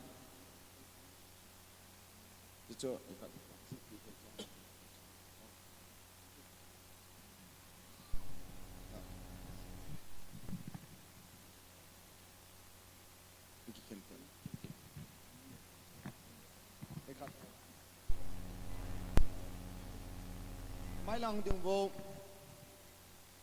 Dunia chi ichate home Inau te ho hi ma ho hin dunia hi ta san na tuilu na hi win amo zo se patinin today these are the people whom God baptism believer baptism so we are grateful to Almighty God what he has done in their life so tahin khova patinin naman cha jingwa pakai patinin nalampiu na puijing nin tun in cha te ho nau te ho koma ka sei do nom chum na china mun sanuwa pathen na sumil lo deu na hin khonum ke wa pathen nung de lama na chon deu ti hi tun in avelin thumap na kanai nom na hem e chon pathen in nom pi bintin yam ti an certificate u chadi lom le lam ka hot na ki het tu ki du hintin am ho zalin pathen thangwa win khat bei khot ga be pu te pa me chi ta ban om ban chule Ichi abana ichi masangum hin janha nilha khatun kasin koi tabang Ibmc ministry pathin na to na hin kum sin mi challenge ka bolzi in avela kong din dolo de hi in kele ken sung mi ten ka ngai cha nu no ho ki thu pin le sponsorship ka ngai cha win hi chi chui pham tele hap ta khat na pungkal khat ham ahilo le khat sunga ni khat be en ngol ham in nei tau pi win ti hi kangai sa nu tu jana sponsor kangai cha hi ji win koi tamang kele kan sumi te dinga ablas in hen tau pi nge ti ma le chi prayer point hi kan hi win chi hi ka pi no men nung set ta in Ibmc ministry ma chal na ding le ke ho in sunga dinga doctor ngam tin sunga ding in tau da mangi tia pang no mam le lung set tan hung ding do win lang lam kai hon lai chung a chun chi amin khat khat hin pi ding in ka tung ka tie bin he asal hon lung set ta in ong ding do ho hi khat khat ka pi win lang ni hin tau pi du koi tabang ei tau pi no mu le Ibmc ding al hasi a en ngola tau ding ka no me ti ho zo se lung set tan hung ding do bo hung ding do bo lung set tan lam kai hon ka pe pai pai lang langa jong hin am na lain Quay tabang tao na akapang nome kay jong tiam le long set in ay tao pi devin chi buk ma hin nin tao pi devin pakai min ka tim ne he hong ding do win he chi bol song hin tu hid tu chung itu piu ta ke to in pasal hong ki good lai song hin pu je ba kain ba chai la khan in sa pi devin hi chama sang chun pu on kholet hung do in tin thilpi neu cha ka nei nom win ama hong thailo jong le khanin hung la pi win lang pu je ba ka yong hung in tin kan nei pi ru nin chi thilpi neu cha khan hung pi piu le ki pa min tim ru dong o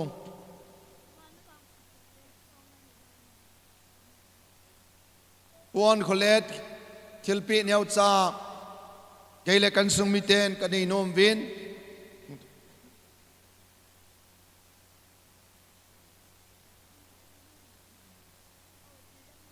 ama hong thailo le khanin hong la pi vo lung set in pon kholet to thang le to thang a ding in thilpi neu khat envelope khat kan in chi kan nei pin hong pi do de hin tin esung chun pu je ba kai na ke gong in tin zakai wang chu ti te in sa pi de he tu nia hi amai ama ding jong chi thilpi neu cha kan hanin ei san pi de ben kan tim ne hem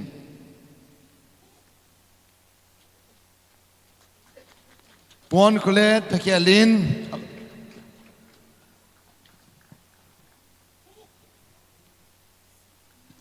Puze vakai lan sa sungin pasal oda ki women tin dunia hi okay Pakai zanan zani bol de dan hi mi yo se langa hong ki tol ding laya chang lai la deu laya thei tu do nin I don zo teu le lai Bartin sunga hi khon idal ha pai pai du he jong le e a zo hong khan lam teu le phat som khat ki khan jong le ti sa teu le hilai round a hi mi yo se pathen iwa chai khom du he tiang chu ka ga se tin tu in pu je ba kain lan sa sungin pasal ho zo siang mai langa hong ding do pai pai ding in ka tem na he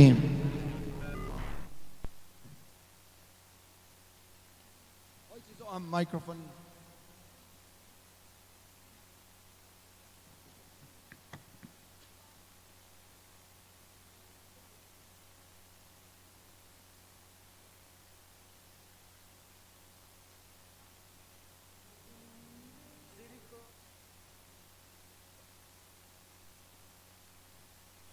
Hello. Anim bese in amuno mamuthei tapon thing phung chunga akal do kiti bible imu kha wala ma pa min chin se bo zakai kazol pa kazol pa la kan sa ding tunil ha he lopi ka sa en thupi jong angain sa paula jong asa paudi se ni kino ka he thei tapon ai wangin lam kai pun hoi tanin le do apevin ama zalin pathini thang ba bene he tu ni la akin thu sau ta la kalunga chu chat chu pham te ale Christian, we want to be Christian, we like Christianity, but we don't like the Holy Spirit. We don't want to be dwelled by the Holy Spirit, but we want to be Christian. Christian hinom vin ai wangin alagaw thing wang chu isanum povete he but they present a box hoi ta chu akila in ay wang asunga chu kila ade ko pe nei de ko poiti he hisu na satan ai kha in pathin ka thang ba in hallelujah zakai tilas kan sa de zakai tibole minim pa anim na thing phu chunga su bei Jesus to kimuto. Acha, aye, bolu tele.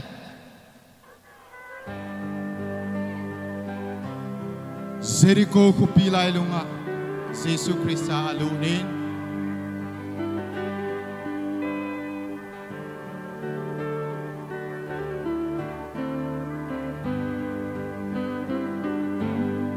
Jesus Christa,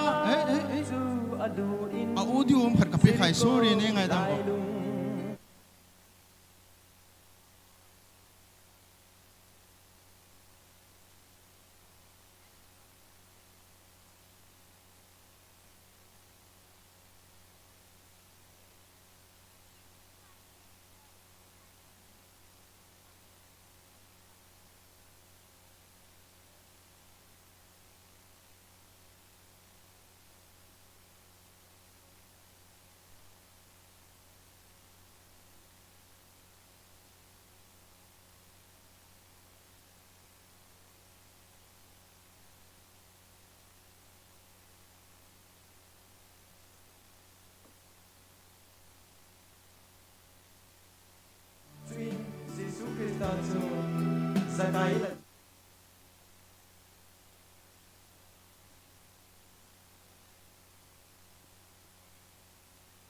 Hello, ngai dam sang pen ka thume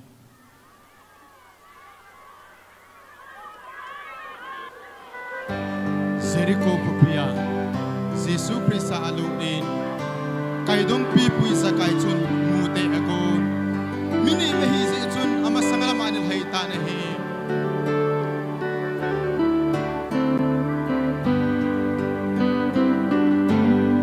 Jesus Christa chu aluin Jericho lailung azot in hichun pewin amin zakai atiu mi khat a min ama pa chu kai dong pi pui mi hau sa ta hi in la alo pi na so se ta lan se su a hin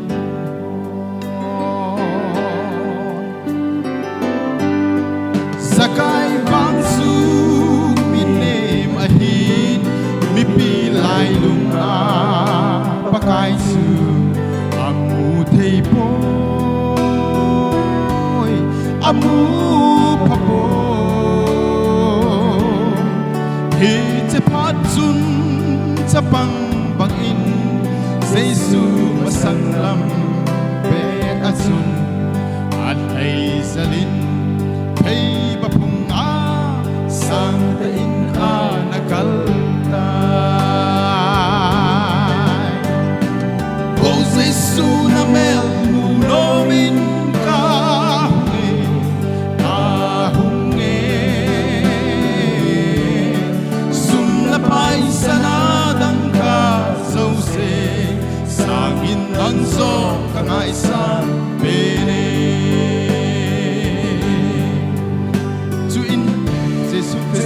Jesu Krista su Sakai na su agatutani Su in sakai ading to in pakai hinga su Aseita metan pakai kanay zo say Ake khat hi mi bai cha Ken thei te ho pe in kate Hoya hizong le lep thula kalla a song le azad li in leng ka te ati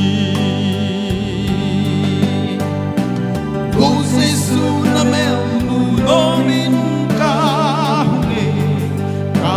hunge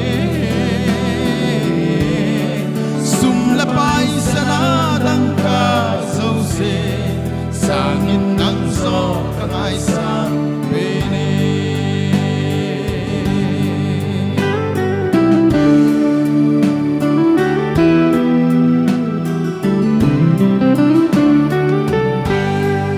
Izakai hi kangai to le lei se til zo se pan na be a be lo din ima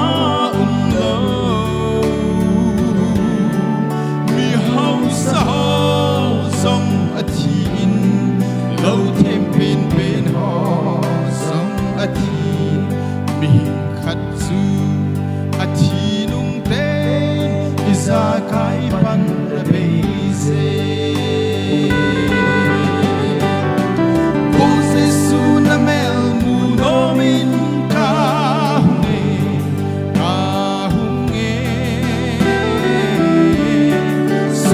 pai sana dang ka zo se sangin dang so kangai sa bene o Jesu na mel mu no min ka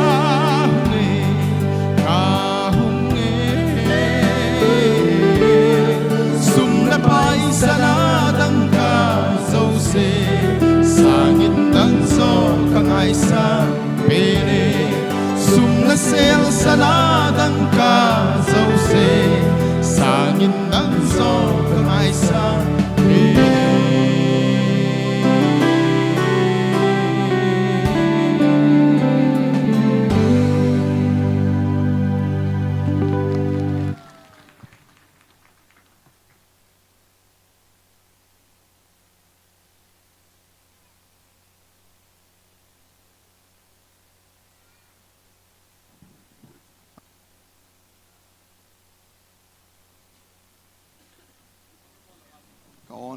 Okay. Pathin Bakai Jisuin Leiset na alen lain Vanoi mihem tengai luna zalin Mihem le min hong penin Mihem le mapin go hilovin Ipakayu Jisu Krista in Get some money hon sungatan pakai awul tisalungin atawin Hepa hisikadon ding kon he nalunga hile la do zengin atin ataw ne Amawang pakai so na taw lai chun hepa kay malung de hilovin nang malung de zo hi hanatiin thina munzon ding hita je chun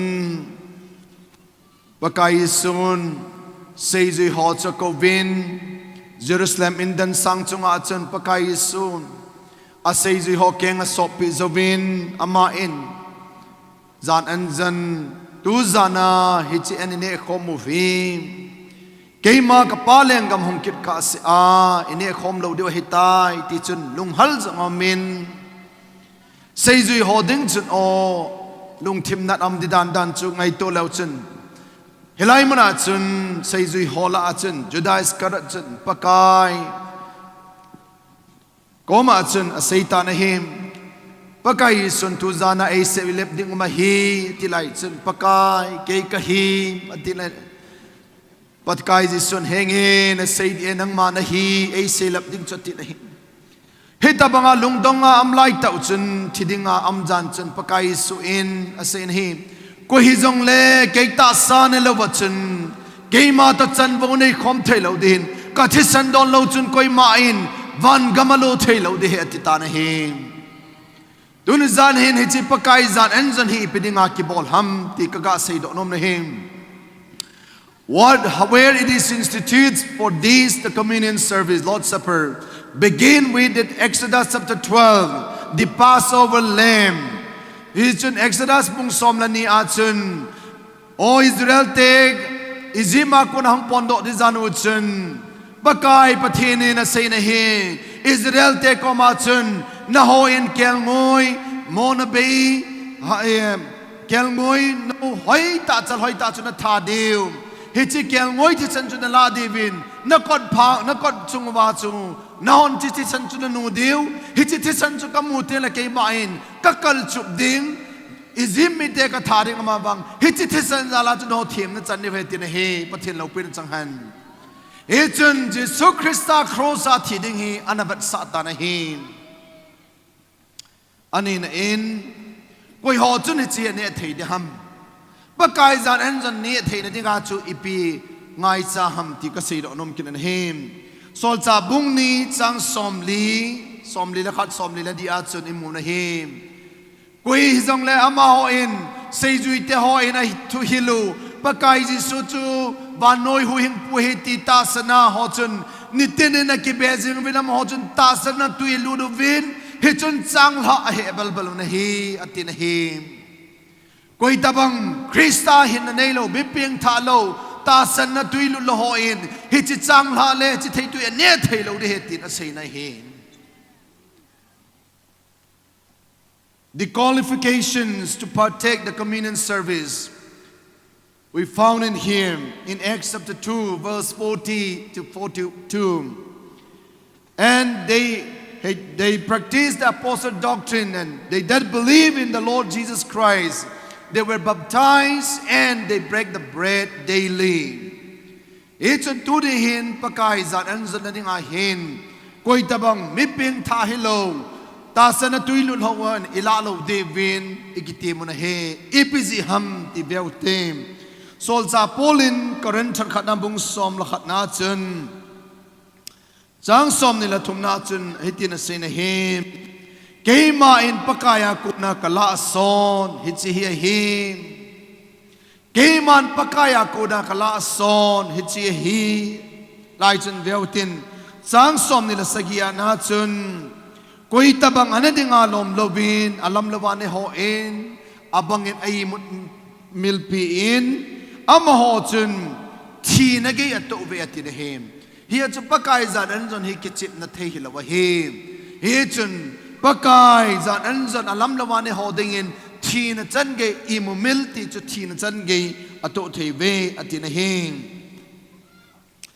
ya chun tu zanen ka so pite ho sol cha pol de sei chu ko hi yong nei hi chi chang ha le thei tu ne di ho chu amma le ma ke ngai aya ke ngai to han lang ne hanatin him lung sinin tu zanin zan lung zin ti la chum all de ben hung ke han tin lalam kanan sa theun san tin he chi sung chom cha ke ngai to da inai na ding banu ba hin ke man tu ni in tu ni a him he chi pakai la cha ho zo se him ka hin pi ma sa ding ke hon kan he zo ting le mi pi ho zo se ne ding a kilong mong ki tol deu Hatsa ho in pakai hatsa ho in an kitu video hintin hichi khon hi man tam ta a hi zi in koi man na choi do lo du hem อาจีจุจิคอนฮี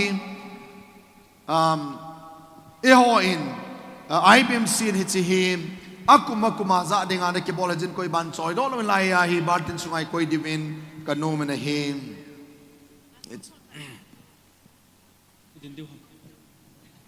pakai su amet janu chun jisun chang ha chu alan pakai jisun chang ha chu lan hi chi hi keima ta sa hi Tena ma in ahebal balin ichun seizui ho koma chun hichi chang la hin ne chenovin keima tho gan theina le keima nei gyal do na devin boljing vin atin hi lam kai hon lung seten min in chi ding chang ta in ho do devin ka tim nei ding chang ta in zo le ki subo khan tin chule lam kai nin langa chang ha chon hong do vin tin alhu zong tai o paten tung ding kyot lang chuzovin pakai ji su chun chang ha hebel balin chang ha chu hop zovin khon chalan hichi keima thisen hodinga kitip na tha ki pen hin keima thisen china don chanovin keima neigel do jing zebavin atin hin alnang choi kin zu bible Tuni zanin kasopite ho Ichalai mana hin Pakai zisungun Awul tisana lo laichen Nang la kei aina gyal dokvin Nang la kei chon sitting zin Calvary at Ama in Atisan long sin Nang la kei Saddam na ipitana him Pakai zisu Amel hoid talovin Ata sapum Piahin Boke ke in beket amtan hita tuni in nang la ke chon set thoi dam na dingin pakai sun ahin ko na pitana him echun tuni a pakai su in engan sinau ama hung ni kalai bol de hichi pakai zan an zan bol na de wa hin pathin komat ke man town han ka neng ka te mi pizau se pakathin zanan ding the shall we stand together for in respect of our Lord Jesus Christ and I would like to pray for this bread and the cup. Teman tau na hining katem. Tisan lu landam katsan nau pakai. Calvary ngai lut na pakai. Tunin zong athat negel to sakit zibin kakipa win namin katang banai. Lung sen na dim sen hingzing kapau patien pakai. Nang mahiba chay ding le thang ba ding a lom pakai na hizit namin katang ba nahi. Pakai tunizanin Jerusalem lai lunga pakai gantay na tuchan cross na pulay chin pakai na lung tim sunga ki ho na igyal do zalbin pakai gantay pumin nang man Calvary chan gay ting lebum say gain pakai nang man na podotan tuniin tina ko na hin na nagal kay ta zin ki pathu sinamin kathang manahim pakai nang man kahung ni kali di chi bol jeng na tin pakai na hung na ding lam ka ba jiu be pakai nang ma hung ni teng le hin leilung ngai sa na legan the na zo se le pakai thi le ki khen na tapun tin pakai na hung nang kala hi chi ding an se nau tu ni in ta san cha ten Calvary thisana pakai nei that do nau gyal dan hi chi khon ka hin don du hi nei su thing pi bin lang lagawa hat na nei pi di bi him ka taw na him hi chi chang ha nang ma ta sa pakai ki bat ke hi pakai tunin kadiwana tho na le na mel hoina talo ke ho chon set thoi dam na dinga na ta sa na pe gel no nan chang ha ka ne de wi nang man su theng in lang phat thei bu din hin ka taw da him nang man chi vin lang ga pha ka su vin tin na nga dinga ga pha ka su na de vin hi chi zan an zot hi nang man phat thei nei bo pun ala zo se chung a hin lung thei nam jing ta han tin Jesus Christ ta mena ka hung ta wa him tu in Tunia cha te ho nau te ho baptize sang ho zo siang chu mai langa hung ding ma sa win tin tu in pakai la cha ho zo se ke man hin hop ping ka tin ke hon kan don kan ne zo ting la bo mi pi ho kan ko pan de hem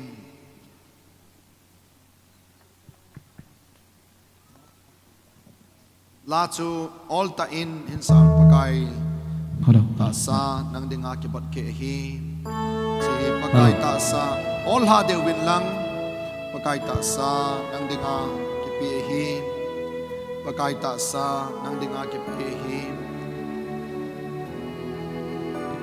pakai ta sa ana ding ta wala chu lang lang ka ta la chu ding kon pakai ta sa nang dinga ki pi hi pakai ta sa nang dinga ki pi hi. I want that all the speakers to come and join with us, please. Pakai ta sa na holding a kipi hi. Pakai ta sa na holding a kipi hi. Pakai ta sa na holding a kipi. Please, can you come and join with us? Please come this side. So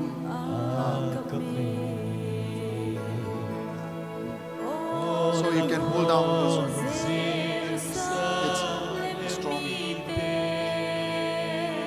This is the body of Christ. Brian. Where's Brian? Okay.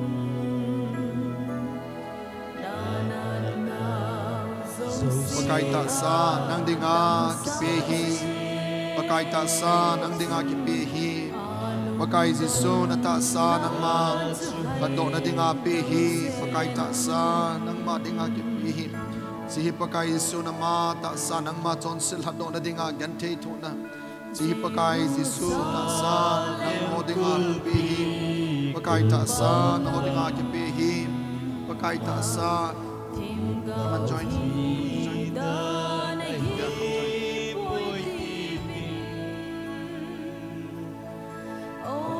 pakai ta sa nang dinga ki bihi.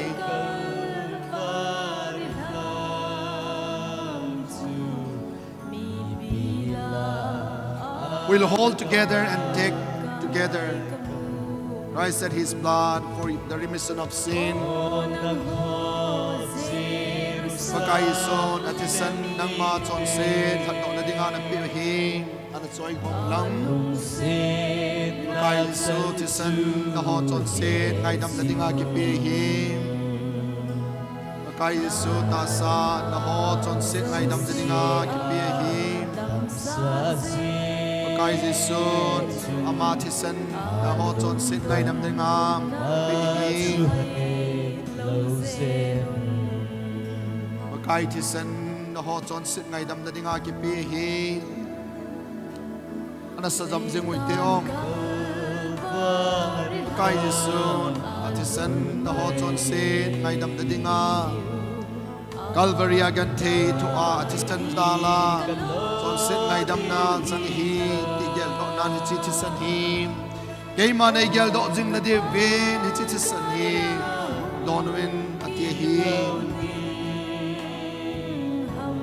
pakai son na ngai lu na zala awul ti san lo ma ti san chon se ngai dam na dinga na pi hi pakai son ti ati san dam pi hi nung sin na chân chu ye jingu na na na zo se a dam sa se chu alum kan na chu hai lo se nun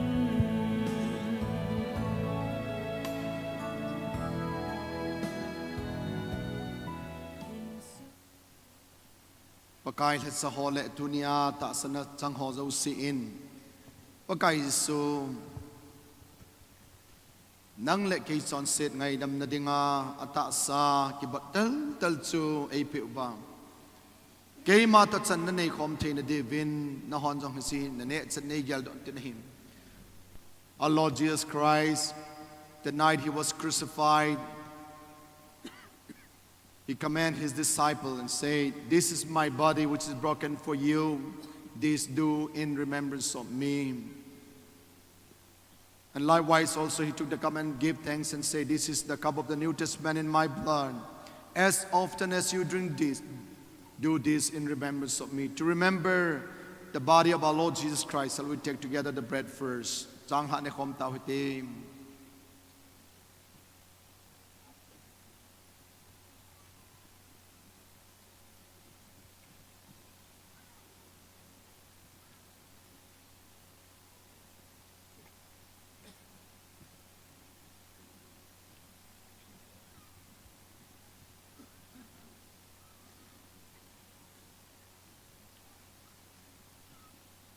ตุนปะกายจิซุมอาทิสนามเอลหัดดอกนาวบัดซานาอินทูอิน shall we all take the cup together ฮิจิคอนฮีดอนคอมูติม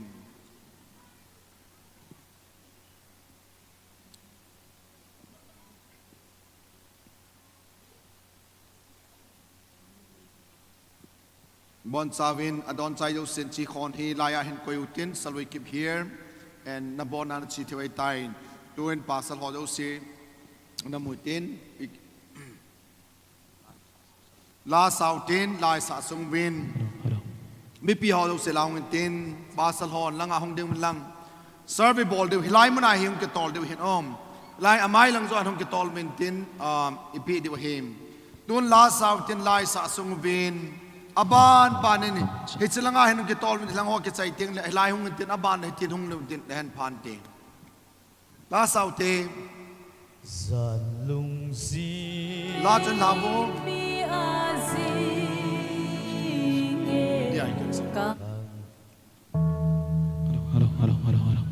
กายมีปีองตาวงลาจนปัสสาวะอินอันนั้นไปมันลังไอ้ข้างกันได้ไม่ลังคนโนเอขัดเดียว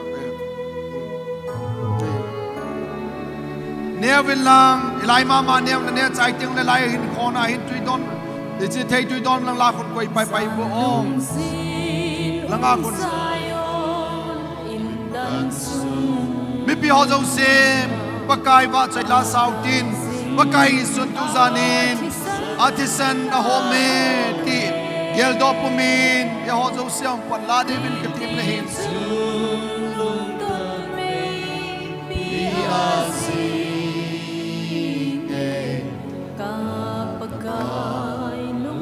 มีปีหอยลาจากกิทูปีเวลาอาลาสมัยกันเลย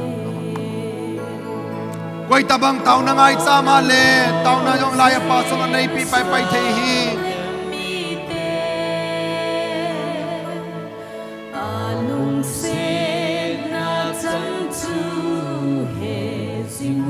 จังลาจุดเดียววิลังนั่นเนี่ยใจเล่ลายมุนมาหินเทยตุยดอนลังเกใจเล่นาชีไปเดียวเฮ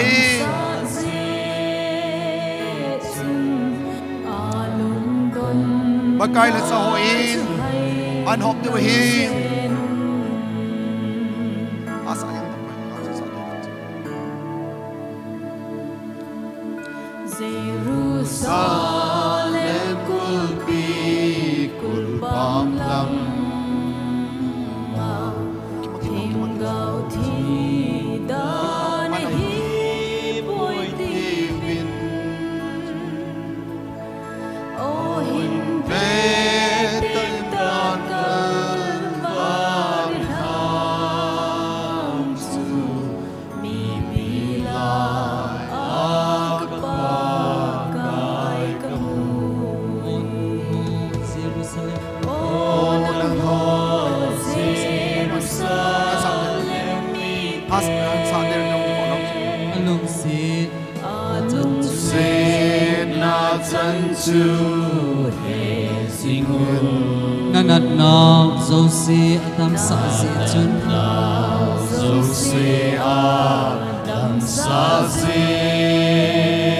จุนลุงดนนาจูไฮโลเซนุนไม่ปีอลังอาจจะลงไปโอ้บ้านเอ็นองพลังอาหินองกิตอลวินหินสุมิลปงเอกับกายซิสุ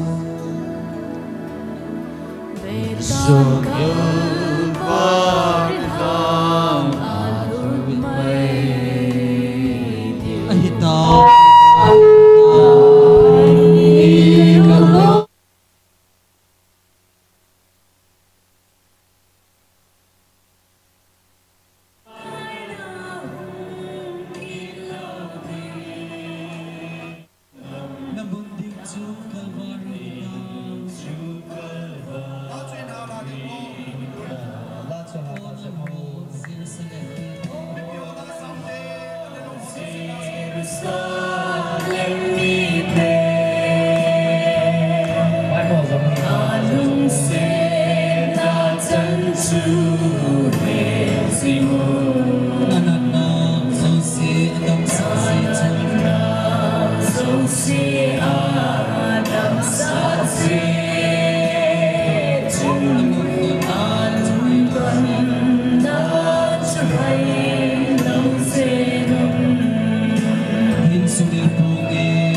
Nang mga ino na zalagan tena to hi o Calvary ngay Tuzan hin o ben Ay hon tuzan na limitobi Bakay to ni kating le en kong iso kong kindiw Tiyangan sana hi Tasan na uwing na nay ho zo sidingin o Tuniin bakay zisun O hiti Amata sahin Ay bibin at hisanhin o Kasupi tuzanin Pagkayisu milung sit na kidang taichan hawin duniin pagkayisu na hot sibin lang gapa kasubin at tinahi dunizan hin o kasupite ho tasan sa te ho bumite ho zo se koma isay do nom pagkayisun aman zan utsun sang ha hebel balin aman seizu ho zapin Hiti hikay ma ta sa hi em Hiti katisana hi na hoding a kitip na tahi Adon sanamin kay ma na igel do zin na tinahi Makay zisun atisan dang le kay ading a ipihi Lungdan may pi azigin Lungdan may pi azigin Kapagay lungsidum akape Lungsidum akape O nang ho Jerusalem O nang ho Jerusalem mite Alungsid na tansu Hesingu Batsay la samte pathin koma Ikiton sumwezang pathin Jesus Christan Calvary hanga chen Nang dingkyang na cross apuna Gantay tin sa nga tuwahi Kasi ino namahin Jerusalem kulpi kulpam lamang Jerusalem kulpi Bakay Jesus Inatisa na home Bakay Jesus Atasa home Atasan ho dingin Wahile Gayma tasa Letisan don longchun Gayma Lengamat sa nanay boy Atinahin Mipila kapagkay kapag Mipilaya kapagkay kamoy Titasim to sununit Tasan sa te ho zausin Ihedi wa kaday tutunihin o Bakay yisun Gayma Lengama Ikimuni kalapa Nahon si Gayma na igel dosing na dim bolkinihin Jesus Christan Atisan Nang lagi Johnson hando na dinga Atisan na pihin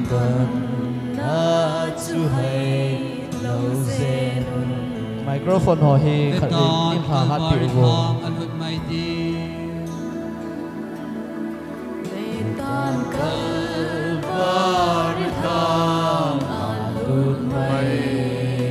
ahita ikalo diu hita ikalo diwita o kapagai na hungkit lo ding ham kapagay na hungkit law din namunding chu Calvary hita chu Calvary hita o nang ho Jerusalem mite o nang ho Jerusalem mite alung sin na chan chu hesing un sin na chan chu hesing un nanat nong so si atam sa si chun so se adam sa si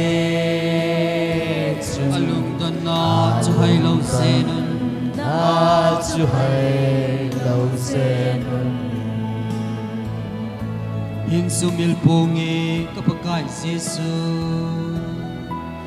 sumil pungi kapagai Jesu Calvary lam hin sing nangi lam hin sing nangi kadinga thu na kalung sa kalai cha kizin hesing nangi o nang ho Jerusalem bite o nang ho Jerusalem bite alung se na chan chu Amana hong hesing wo un hong nong lai mam hong nong lai ho achang lau lai ho hong wo nanat na so se adam sa sing chun wait tabang an sam nai lo an nai lo hong wo sa Jesu alung don na chu hai lo se nun na chu hai lo se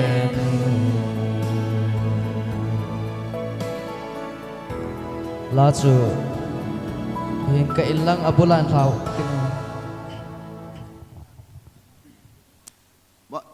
praise and worship mo na neu tam hong su min bai la hin ha min tin su sungin praise and worship mo hong wen lang mi pi ha zo sin tau na po bin pakai ipiati le mi him hi banga hin ngai lut lo ma ke jong hi chi ngai lut na hi ka san ham ti igel do din kanom na hi pakai ipiati le mi him hi banga na ngai lut ham pathin ipiati le ke ma hi banga na ngai lut na pakai ban mun lo pia nang ma to khom de nga nei de ham ti tu zan e ke ngai tu din kanom na hi Echen so pite hom koi ham tua ase chang la nai lo hom ala dinga kilom den lo lai hom le long set ten hung lai vin long set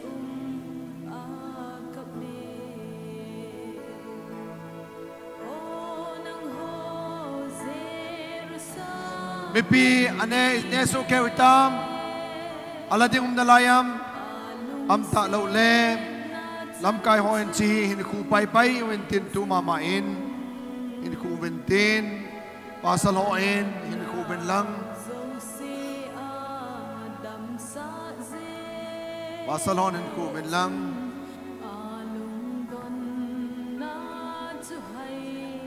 ana ding dan wen tin pasal ho na khu chai chai na ding dan na lai wen lang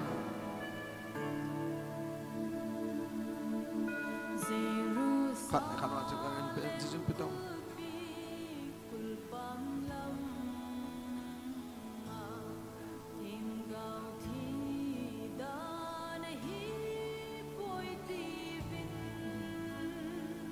anh đi ngang đông dalayam akila nai lo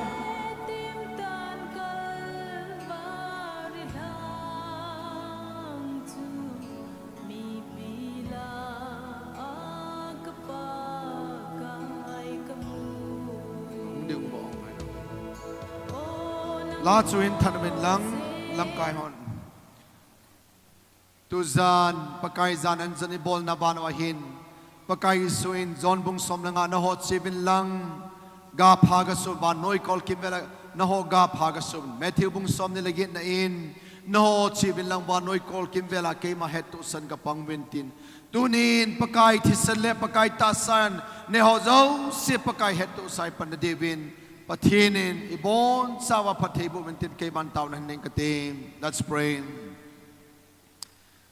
O pakai katsan diwa lom lo nang main chan pa nei chan zal bin amin kathang manahim tunin pakai hisi leisit lei Bethlehem nem nung peda na hung ping in bong nam sila le bong zun la pakai chugo hilawin Calvary chan in na ngai lut na ho nei musa win Calvary a konin pakai nang man tina konin hit na nagal ka idun in palal taw na zela matawa ke ho dinga taw na hiti ka hebin namin kathang manahim pakai nang mato na lengama khom kala nengan sinaw hisi pakai nang mazat anzat kabol na wahin pathin ane ho zausin pakai ga paso dingin nang man khat se ne piribin ngi kataw na him pakai long sitim hingzin kapatin tu zana nengan sinaw kabol na chungova nang malo pinahung sangin lang na sate chunga hin pakai na lunglay na umzing tahentin pakai kumkid conference itabang kanay pat ka siwa dingin nalungsit na to ng manay yung pibintin hitsi pakai ng manay ngan sinaw kabol na tsungwa nang malaw pinahung sang tantin Jesus Christ tamin na niyang kakong tawahin. Amen.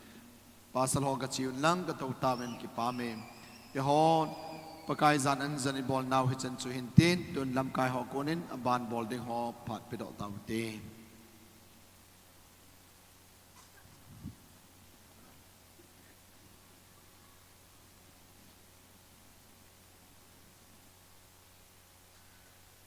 The last night is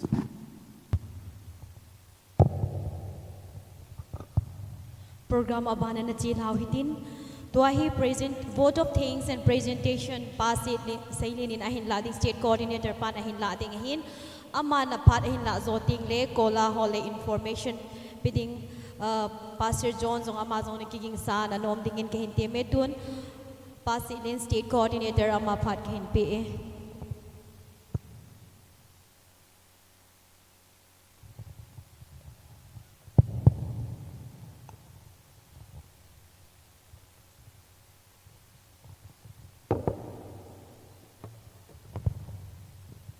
Kipamin Patchay na lamgeya ay puiwa bapatin thangwan akan pimasakinin Patchay na lamhi iman nahile iman sol la boyin chomlam ta patkan mandinghin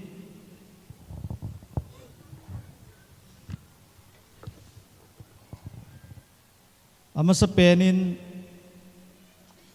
tunilha conference man thei now ki pathu kan seiding hi jehin conference ding tu anaki sei lajin ichilai khotol hau sapuhin conference man ding tu ina sei nawin aman ina nopi zalwin tunin conference iman theijewin ichilai khotol hau sapu chunga ki pathu masan kan sei masai nehi aban kinin akho khuwa hungkal songa delegate ho hin nule pate ho nunga golhang chate ho Angkal song ho zo se chunga yong ki pathu kan sei kinin aban kinin Reverend Pastor ho hin evangelist ho hin no jong tom ngai ta panala jivin na chungchewa ki pathu kan sei kinin praise and worship team ho hin amo jong he phat masa anaki sola dunia hi phat chai negia lalam kai ai pan pi jivin ama ho chunga jang ki pathu kan sei ki ni nei ikiman cha sungwa recording a ball pi ho ama ho chung jong ki pa thu kan sei kinin aban kinin nurse ho ta sa dam lowa ho lo le ai pi thewa nurse ho chung jong ki pa thu kan sei ni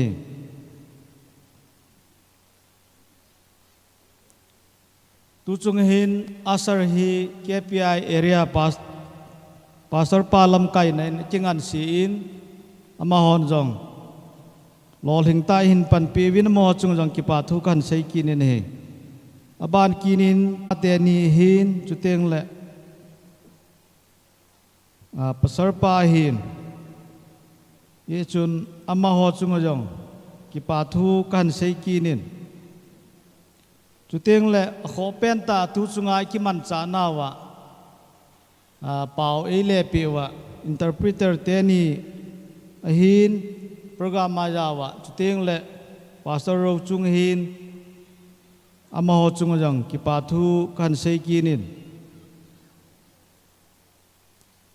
baptism mi bol na diwa counselor apanga Reverend Lim Jang Hin, chuten le Reverend Jang Sei Hin, ten le Mang Boy Evangelist Mang Boy Hin, amo chunga jong ki pa thu sei jo lo kan sei kinin, chuten le kola lam kai ho, amo ho ji hin tu chunga hin, boy le helin, ne la cha hen lang ipilam pi jong le. Apart chan ichai thei ji win kola ho chung jong ki pa thu kan sein tu teng le mes langa hi nu te ho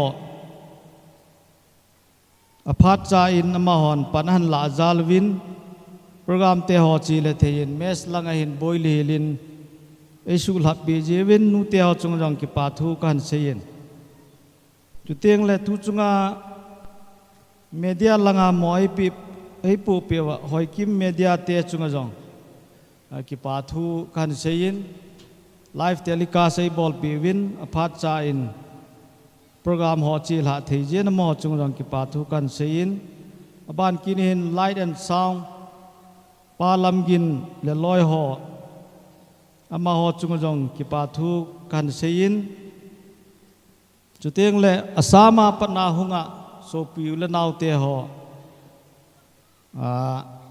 ho missionary sei khau hin chutiang la loi ho amo jong hung kal son je win amo chung jong ki pa thu kan sei ne chukit le Tripura hi boina om ta je hin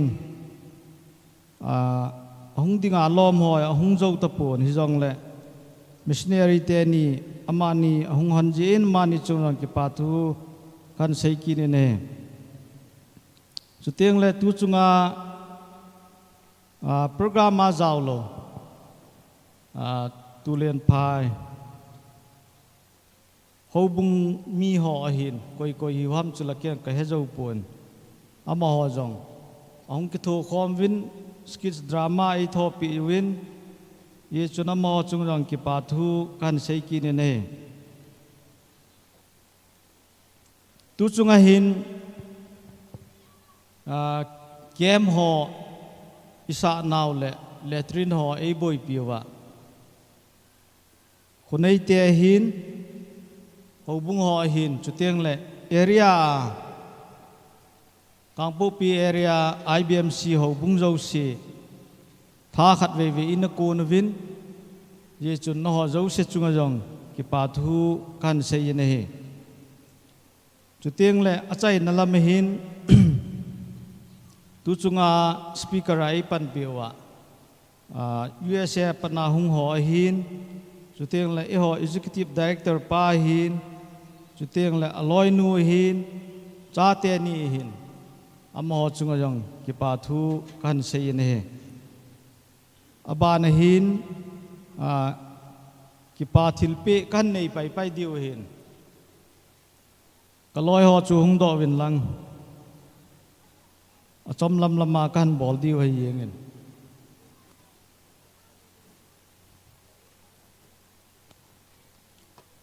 hung vô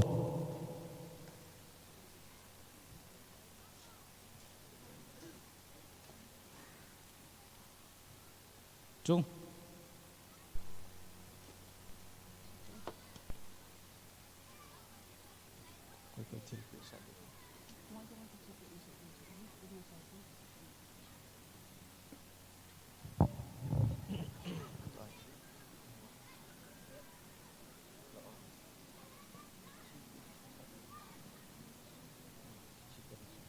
Okay.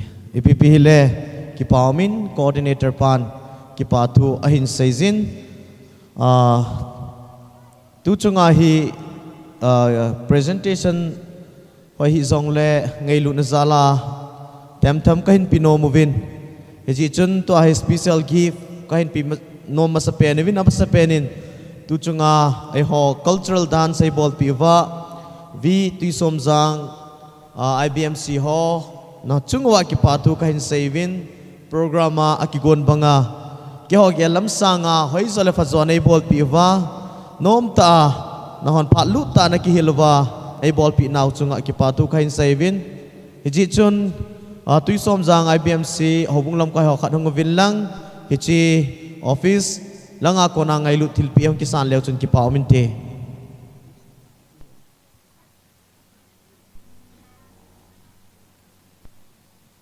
hong kino zap zap tin jacket le asar ha lung se tai langa mi wa thang le le ho hi amel sen na ji chun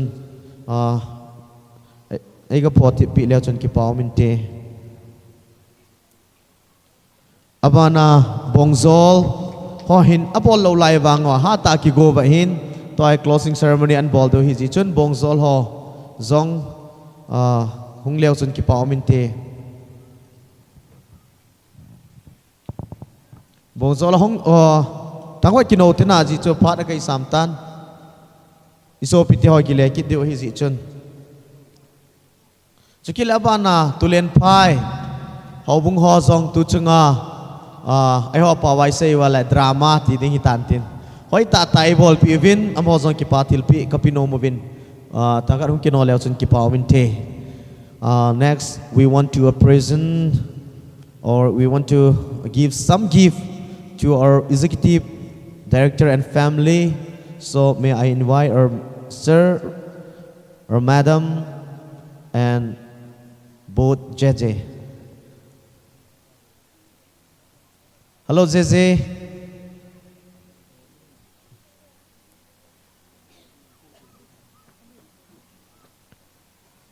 To hi IBMC Manipur Thakela to hi executive director pahin chikit le loinu madam ru nahin zam haule nahin zam gunlim hin amo zong hi tilpi neo neo kanai no movin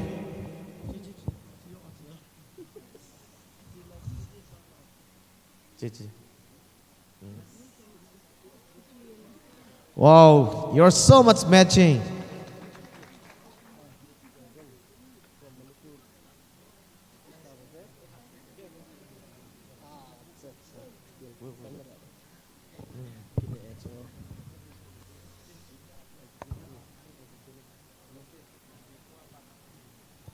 Hoi hi zong le IBMC Manipurin executive director pule ain sung mi ti ho kangai lut vet sa nawa IBMC Manipur pum pi thakela hichehi kahin pi o hin ngai lut na nei ta nei san pi zalwin na chungwa ki pathu kahin pong vin he also we want to invite our guest speaker Uncle Donnelly, Reverend Saint, Pastor Brandon to come up in the stage. We want to present a small gift as a token of love.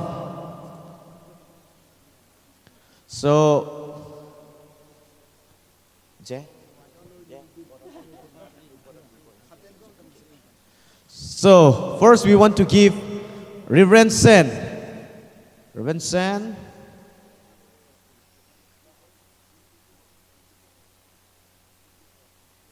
Could you please stand beside? Could you please stand? Kui ga be piu te. Next, Pastor Brandon, could you please come over here?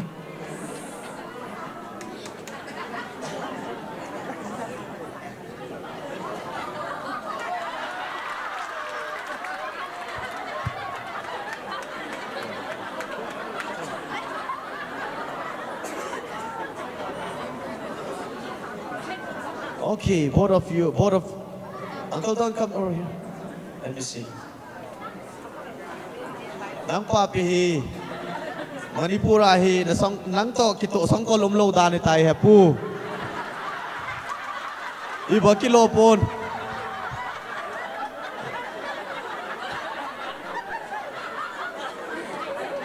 So, you look so handsome wearing our traditional soul dress.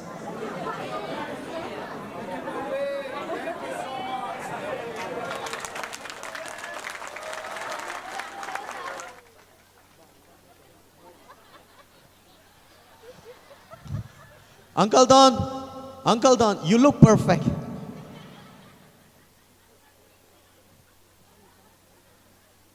Kipaw min na, Uncle Don lihi, lien mo ngayon. Upay om hi eh. Hijisanga alien ki kuy lepon kuy yung lungdong do tat. Iba kilo pon na hepo, kipo may to. Abanin, hichi conference alol hintay na dinga. Panasa tayo la api iba. Sikit le ayhon Ibmc ni Chief Future House hoy aki ngaylon aki lungsen. Hichi ngaylon vet saan in aw sa pila sa pucho hilanga kabay. Dayong pilew chun kipaw minte. Ngaylon ta sa pule sa pi. Nataw na muna ko na hilanga stage lang ahi hung lew chun kipaw minte. Sa puhi mikidang ahi namahi. Mikidang he, azikan say ding hin. Achi sa 2022 kola lam kai ho kahung len na wachu aman mopo na kipi hin. Water in charge kay hi tui langa mopo na kanay ding hetin. Tu nga tui nom ta ikiman chan ho zo si chu. Hau sa puza la hin ako nei bo hiloba hisan kay ho ji apan la azali kul be piute. Hemala holay umeta. Ama hi felbe si agam go na paamay tay tacho.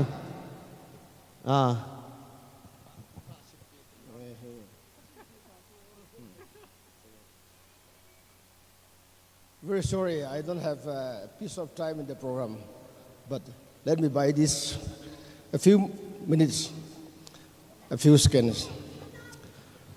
For our friends and brothers from overseas, I like to share a few of my family history. My father left us when he was 92 years, 8th sort of century in 2012. And he was a non-Christian before independence of India. And he was converted into Christianity by American Baptist missionaries and doctors in Alipur Christian Hospital, where he was operated 3 times. So when I had these American missionaries, American brothers from overseas, I feel the presence of my father, late father. So, though I didn't have the time to welcome you, let it be belated welcome and as well as goodbye to you when you left us this place. Once I would like to say that the school session which was to start begin on 1st February has been delayed for 15 days because of this conference. The school authority has also sacrificed these 15 days, but I would like to say that in the early days of the school, we had vacation Bible school during summer vacation. And one of the preachers told me that, Mr. Kipgen, you have ever for this school, for this vacation Bible school, and you will be blessed very much, and you will know the result. At that time, the school was only middle class. Now, after 15 years it is higher secondary up to 12th standard. So, my brothers, your presence will be a tremendous blessing for us. And I assure you, kasi nung katsu, kapahe kumsom koloniya, 2012 ay dahil hautan. Ay wagin. Kapain Christian na American Baptist Missionary Doctor ho, heka mo ala, kalunggel to emotion elo ala. Ama ho ka mo hi. Kalung ato kaya chamsat ka asihin. School hi ni somni nga diliatan. February after first as school ki pandinghin, i conference wa hi ni somni nga hi wagi hin. Yung le. It's conference ya school pati nasta. Sanding sa kamuha niya ito. School ki pati la VBS at ki bola ito patin siya kanin. Na school VBS bol na natudo ay ito school pati na sande ti na sipin ito junior class school gi bohen tun class 12 gi entan ji pati ito na jaga apon doon ay men. Na bon sawin dam salon nang from tomorrow it will be light. Tennyson's poem echoing green for us when you leave us. May God bless you all. Also, Puiki Papi na could be a beauty. He is the chief of Bongzol. Because of his sacrifice, we can do our mission conference very well. Thank you, Hepa. Patenin patay na bosing and school zong, nang zong kusung zong. Abanin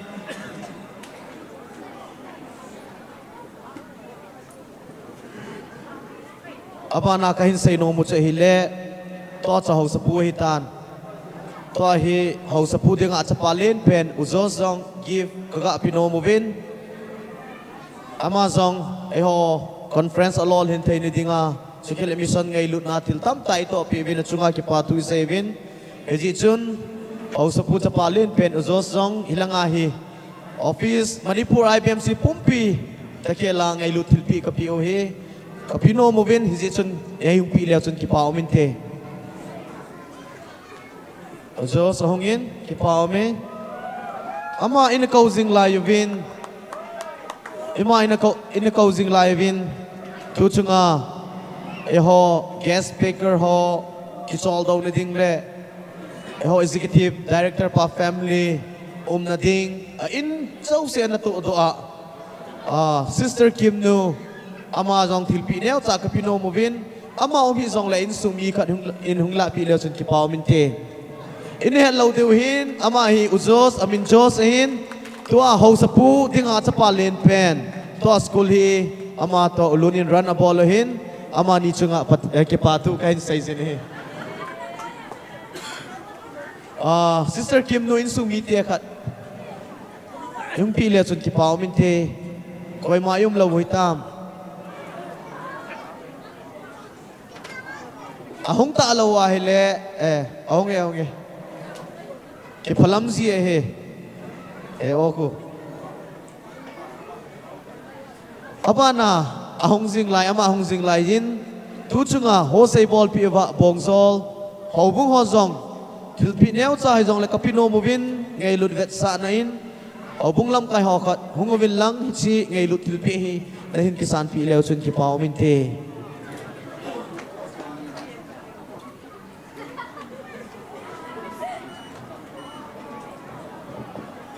abanin tuchunga kola lamkai ai pan pi ho oi pulet ngam chikhet le a party ho so se jong tilkhat kapino movin hi chun kola team ho ai thei ale lamkai khat hungwin lang hi chi kipa vet san a tilpi hi nei hun san pi leo chun kipa omin te kola team ho hong lain abanin tuchunga command mess a an ho nai pan pi mess lamkaiดูที่หอเมสลำไก่หอขัดหุ่งเลวสุนกิปาอมินเตเมสลังอันในหอนปีวะดูที่หอนังหอซองเอลังไงหุ่งเลวสุนกิปาอมินเตยุมเลวหันดูที่หออาบานาทุจุงาคอมเพลไรปันปีหอ zong give neo chai dong le kapino movement hi jeson compare ai pan pi team ho zong khat hung leo chun ki pa omin te compare team ho leader khat hung vil lang hi chu ki pa mani insan pi leo chun ki pa omin te aban in recording secretary a ai pan pi wa golang san min joy chu ke nunga mary nang ni zong khat pen hung lon in lang Ibmc office ako na ngai lutil pi hi hin san pi leo chun ki pa omin te recording secretary golang san min joy hongin ama hong sing lai zin tu chunga damo na nei ho thinga ki koi damo na nei ho zan dinga ki koi medical in charge ten izong khawe hilanga hong lon le chun ki pa omin te medical in charge nunga cho chong to hoi neo khawe hong leo chun ki pa omin te ama ni zang hong sing lai win tu chunga la ailam kai wa worship team ho zong team leader khat hung vel lang ichi ki pa til pi hung ki san leo chen ki pa omin te worship team ho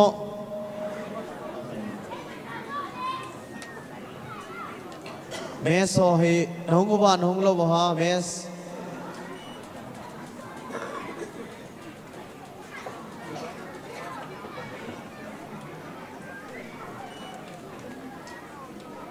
Kapan mes leader nu jong hongin ki pa omin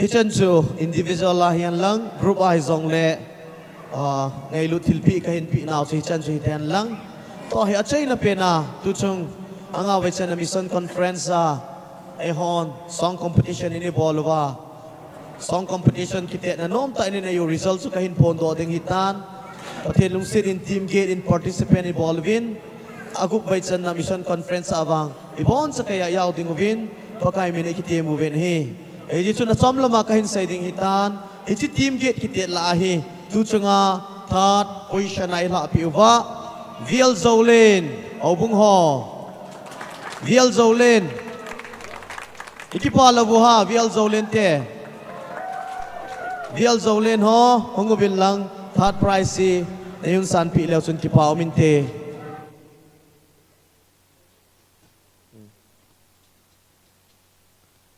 Congratulations Viel Zolin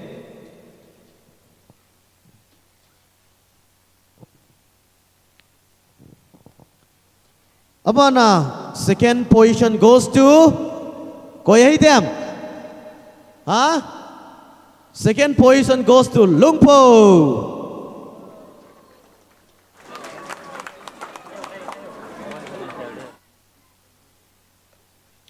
Hungkin otimuvo. Flying together yung umnalaya hin sir service kitay tingle cha kino he.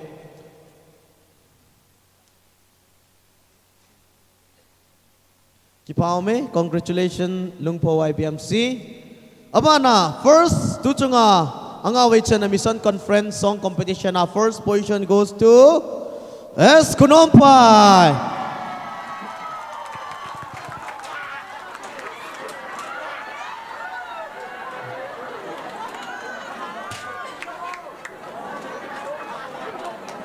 Pastor pa chan su Vietnam leing na. Ko waiting le chasanga cha hat cha nung ki go ding ubin pakai mene ki te movin hi Echicho kyon presentation part chukele word of thanks competition a prize ka hin pi do paro hin tin kasai kel ka bol kel umzon le ki ngai dam to hi ka ki pawe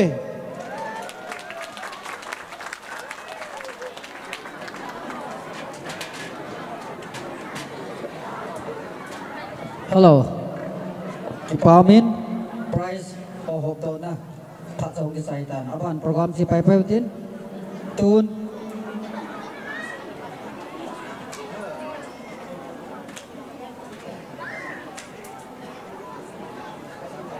tun namas penin holim dingin phatom sa kola langa chairman ai ro secretary lam kai khat pen penin phating kilo di pakai men tin ang kinin ama ong sai sai le information Department loading in Pastor John mission promoter and king pai ki pamente chiki sai sai le closing pressure asai na hitan ejan mi pita hom nam ding ข้าคมนั้นใส่นาพาสตอร์ลุนเขาADPเดี๋ยวนี้ตูนโคลาหอขัดเป็นเพนลำกายหอพัดส้มใส่จังเลยคงลิมติเงินผ่าต้องกินเป็นนี้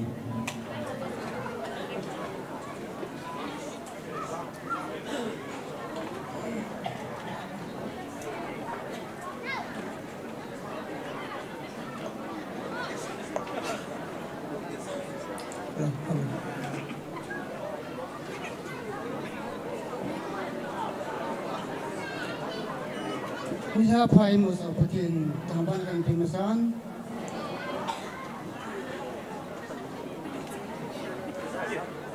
เฮปีฮอมุขโลยองนำเดียวหินมุขานำเดียวหินตู้จุงคอนเฟรนซ์หินลายาอุลสุงานุมตานำนเทดิงอุเลบอยเลฮลานี่ละซานี่จะนาทีนี้ดิวยินอลาเมียนบอลหอยนอลาของสยบปูบินตัวนี้ให้หัวสมัครกังลุดนะอปัดนายหินอปัดนายเล่ยิงเล่เห็นไปกี่เดียวกันเยซุนนอจะอุตส่าห์ประเทศนี้อินไปความว่าอีฮันเกลจงแล้วเห็นประเทศนี้อิลุงเกลhoไอสุบลิสาวว่านิทุมนิลิสุงาบอลเฮล่ากี่ฮอจงไทยนัทเทียกันให้ว่าบอลเฮลิก็บอลว่าในสิ่งเหยองแล้วจน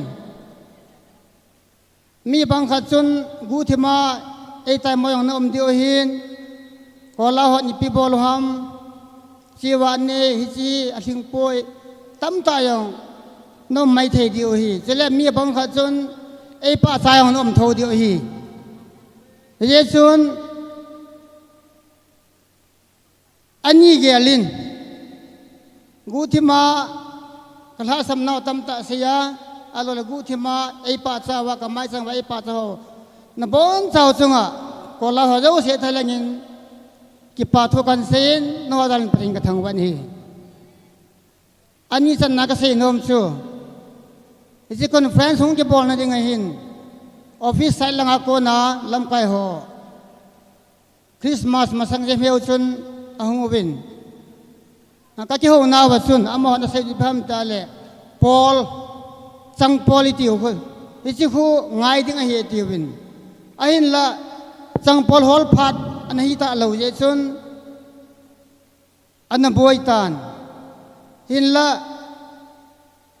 คริสต์มาสของกิใส่ใส่ยินกุมท้าของกิปัดปานินบุงจอลเฮาส์ปูอินไอเดียขัดอินเซเปวินกูสาวคนละงาปอลหอยกูไม่กิใส่ละมินอไปโทโทดึงหินกัเซวินลังกัขลายเลี้ยงคนอาตินเยจนกี่หอยองลำไก่หอทุมกี่ลำไก่นั้นกัเซวินกะหูลิมวินจีนี่เสกกะซอยวินที่จนกะตาวุ่นเฮเลอามาหันจงที่เสละพายอามินาga phadingin khokiang ahin es buning hin deplo buning hin tui pajang ahin amaho len khom lai ta aka ka suboy win ka ka holim win amahon nalam lo ka pelo dio he ti win alam thelo se ka hi win achi ho chu ai wangin conference a so pi ulanaw Ibmc manipul pompi ami hon nu masa pole lam di yengeta lamเทโลสักกลามมุเลยตัวนี้ประเทศลุงเซนินจังพอลสุงาโน้มแต่ในมูวินคุยพลวันนาอุวินที่ขบนาเจ้าโลยองตำตานาอุวินนั่นลุบนาวอนุเบสเฮดินไอ้ส่วนตัวคอนเฟนซ์สมกิจยังระวางจังพอลีมันตาโลดีไอ้ที่อะไรกังกฤษหัวผาจะผาและพระธรรมจริงกับแกเลยดีอาทุ่มจันนักเซนทมจิตพามที่อะไรตัวสุงาหินนฮอนทิ้งปีบุงาคอนเฟรนซ์กันนะจาวินเจยองไอ้วางินโพลสุงกมุขปูนไอ้เยจิพามจาเลบุหนักปันหินอาชีหอสสากปันเยจุนตุสุงาวางฮีบงจอลทิ้งปีบุงาสร้างเงินมี atam lanin ka he in tarik ko nilha chun chom khat chu I boy changubin ipia boy ham ti ale hilanga akho kho a number ya nong di ki chu mi som langa hung ding ho chu mi som thum na hung taw bin som ni hung ding chu som li na hung bin som nga hung di chu som gu na hung taw bin ije chun pha chom ta khat chu lup na in chu ahung boy jep tan anne ki gon chu ki to ta ki gong ai in ain la an number chu ahung tam zo tan alis ati mu sang chun ije chun tarik ko nila a koi tabang gen thei ki sa al lup na ge na mobile ho jo sen kola member ho nei ngo lo di hi ije chu ki hon jong mi si ka bo lo hi chun koi ham a sei ho chun ngo di hi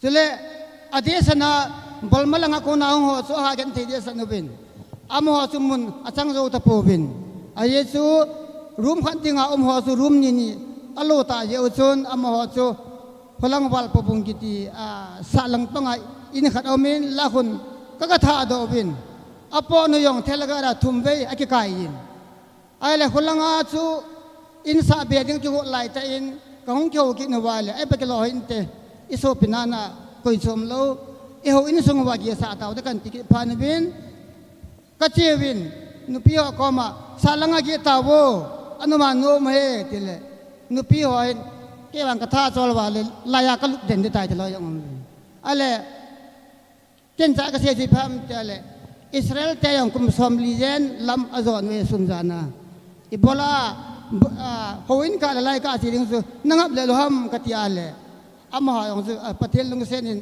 athao chu hong ke do tha kinin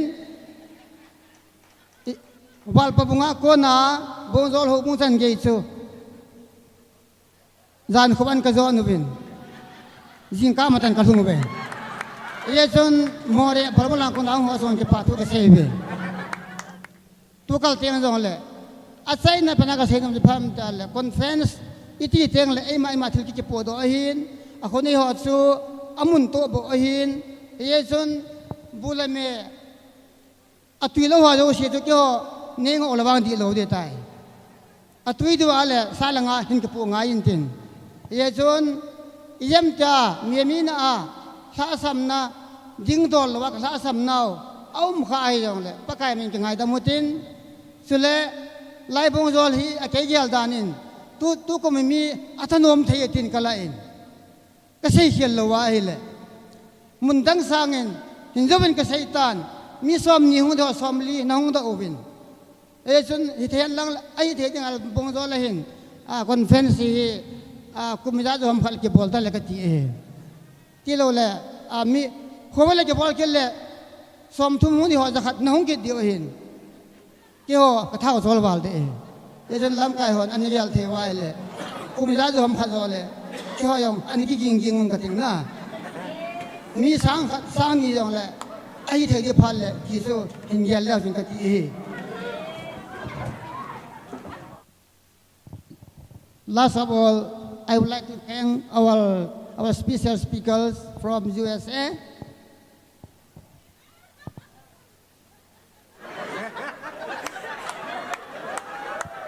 They are leaving us tomorrow. I think they have learned something from us, from this our gathering. Though they are not speaking out, they have something in their mind. When they go back to USA, I hope that what they have learned here, they will preach there again. And the people of USA will benefit from their learning, which they have to preach there. So, if any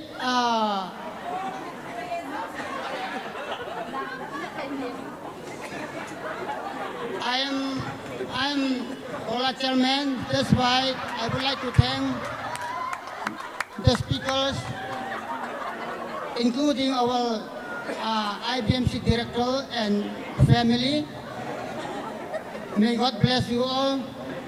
And please come again to Manipur once again next year. But I think that we have to bring other American friends also. Not only you. I have seen only 3 of you many times. So please bring other friends also once you come again. Thank you very much. Seychel Seiwal, Niemi na Ola Chairman Hilaga Seychel Amale, Pakai Min Kangai Tamutin, Ese Kajo Seo so Patsum Piute, Kakipae.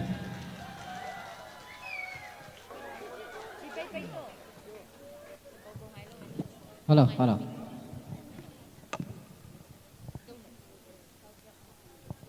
Kipamin phat a chain lam chan ge in mapui wa ha chunu patin ju thangwa ana in a piwin kin phonum khat ka anain program chu na vele hen bongzol cultural dance ho chu pulanga ki bowling in yolangai tu khawen tin chlai mana hi bol ta hutin hi chun asar so in lungsi ten chlai a hon ho hi ga khatin tin chlanga hi bongzol yur ho chun chlanga hi tho tin I tho chai leo pulanga flag the hosting to bulletin sting le part program ne ki chai ding hin tu za na he sa da ka ga nei nom chi pham ta le ngai lu nom ta hung kal sung ho izo lang chun po jong ipu sau ta win hin tin la boi le hen lang ha le jong le phat chom khat ki het tu na to go ma zan len khom pung khat sa jong le ga nei khom di win he sa nan ki nei jin hi chun ko hi jong le a chi no ma jong le chi di win jong le pung khat se hi chlai ma na ki su hal na ga nei khom di win he sa kan ka ke pai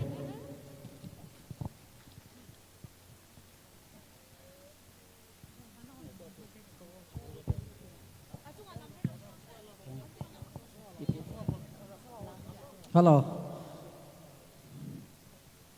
Lai arrangement hoy. Ingi side hitan to dance culture dance boarding in Bungzor Youth Fellowship ho. Ai the le ho. Na ki go na wale hong lut le ki pamin the. Islai arrangement board sunga hin no jong pakai mina pulangam taloding culture dance so hitlai in sung hol sung bona he bol pai pai di ta jen stage langa hen hung pi television ki pamin te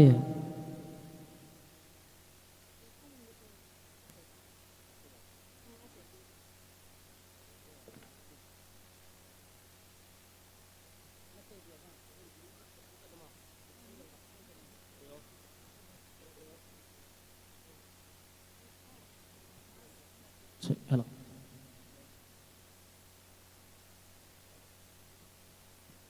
Chitting le program chu slide change neo khat nom ding hin you chu phat ke no in ka sei to nom chu program chu ne veleo hen mi pi ta khom na ding ki ti hin chu talowa pastor lun khowin phat chai na taw na nei pi du nek chai de tai culture troops I mean culture dance from Bongzor Youth Fellowship khot be pe utei lipin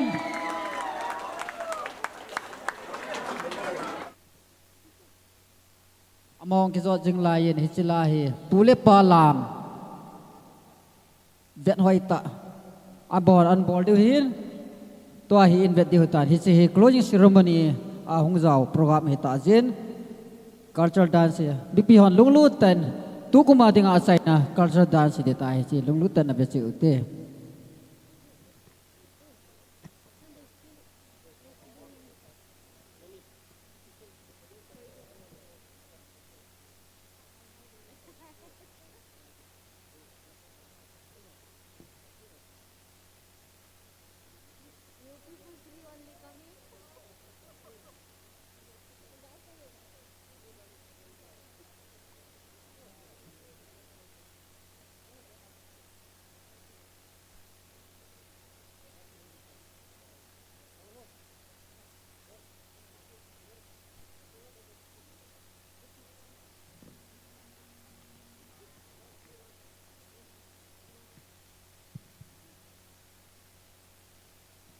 For our speakers abroad, this is our ethnic wear, and they will be performing a cultural dance, which will have historical events and stories behind.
Hello, check. Bungzol Youth Fellowship ho lam nalta na hin thopi ziwin na chunga ki pa thu ka hin save tua hi nilha kai khom kha khumna pastor lun ko haw aman taw na hin nei pi diu chizau phat le phat chom khat ki khanjong le hon ti isa diu hi ti zo ting le chun closing ceremony chu inei diu hi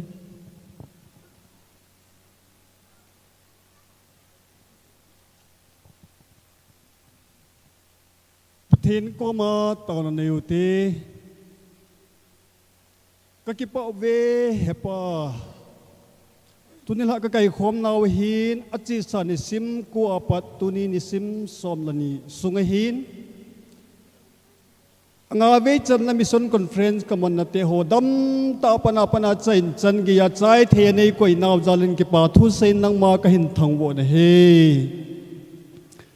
Hiji ka man sa na sungwa mihim hiza say hill sa hill bol hill to hill kantin ti ho zo se lung sit ne ngai dam diu na ko ma ka taw na he amawang pakai ka sei kha ka sa kha ka bol kha ho zo si lo pi na nang changin lang na phat thei bu na ka chungwa le se ne pi din na ko ma ka taw na he hiji conference ka manu hiti a ki chai jinga hilawa hiji ka hung na wa ko le chi ka man na wa ko na hi ta sa lagawa ki pana ta sa lagawa khan to na ka nei theina divin nang man phat thei bun tin na ko ma ka tawun he nei lung sin ateu thangwa pumin pakai Jesu Krista min na ko ma ka tawun he amen.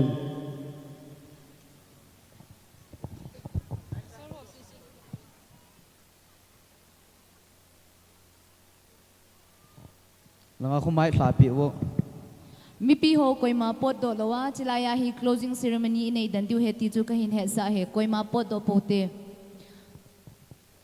tu in lalam kai hon phat chom khat ki khan jong leo he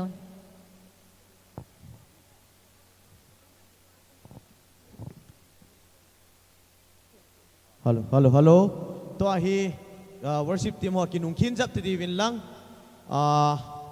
to hi bo chairman pan ichi flag the hoisting hi polanga bol talawa lai a bol ting ta zin aman pharun kila tale ki paw min te flag yong chong choi leo chen ki paw min te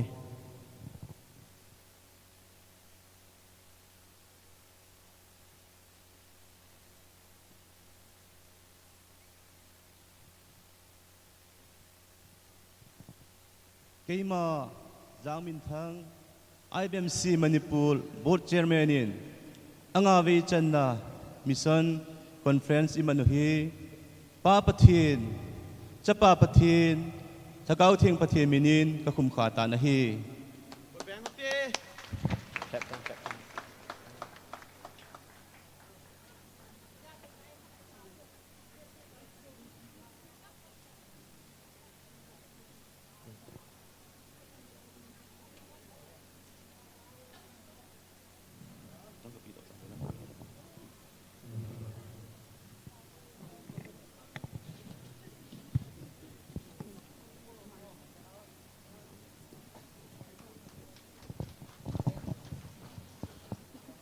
ตัวฮีลายสะเดียวพัดจมขัดกิเข็นจงเลวเห็นตีจีบอนจะไกปะไกจานานั่นดิ่งโซไกอยู่เตอิสาเดียวฮิจิลาอิสาใจเตียงเลย Executive Director ปันตาวนี้มันว่าบอนจะไกยคุมขานะฮิดิ่งฮิตานเฮเสร์ปยังจีลังอาหงดิ่งโดไปเลยกิพามตันเต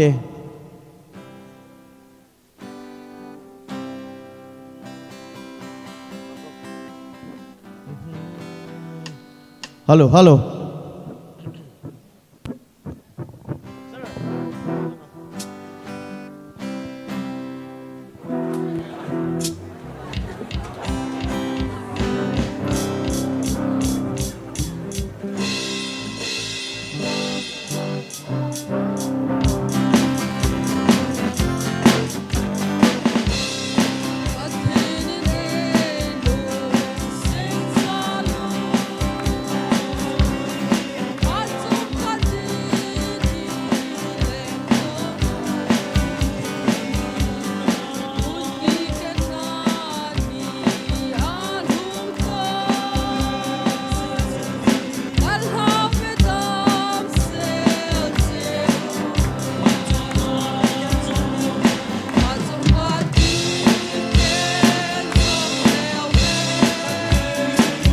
alam non do bilam thayu he amasang langa he sopiti ho koi tabang alam no min song le islai hing lam thayu he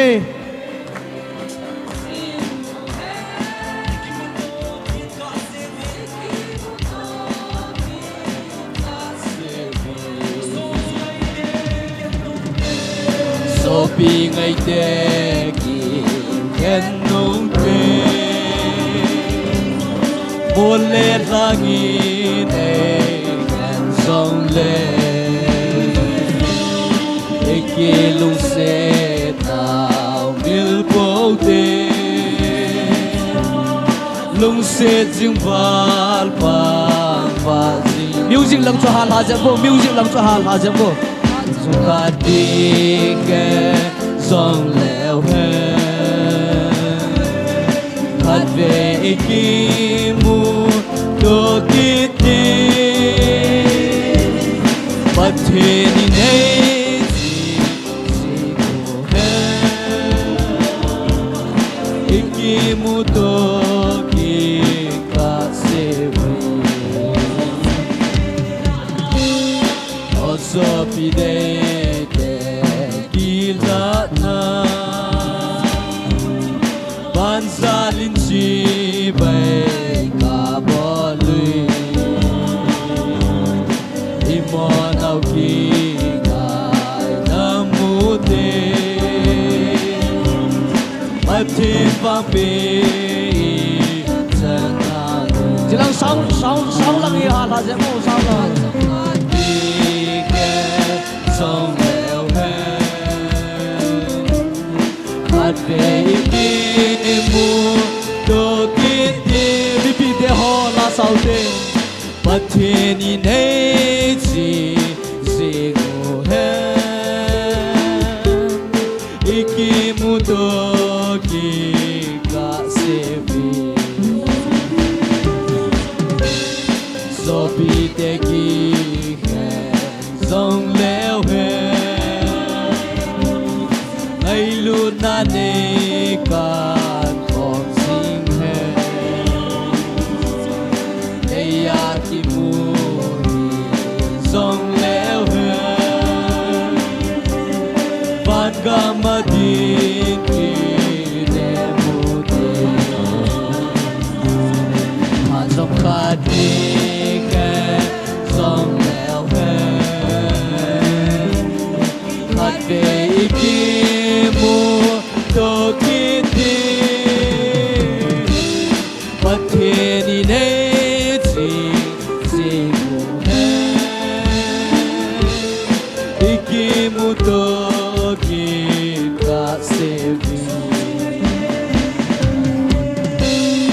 Sopi ngai te ki gan nung te Một lệ langit en sông lên Eki lung se tao mil bầu tê se zimval pan pa zing hát som khát cái khen song leo đi khen song leo hát về kia mu to kiti hát kia đi đây chỉ iki mu to kita sevi so be they there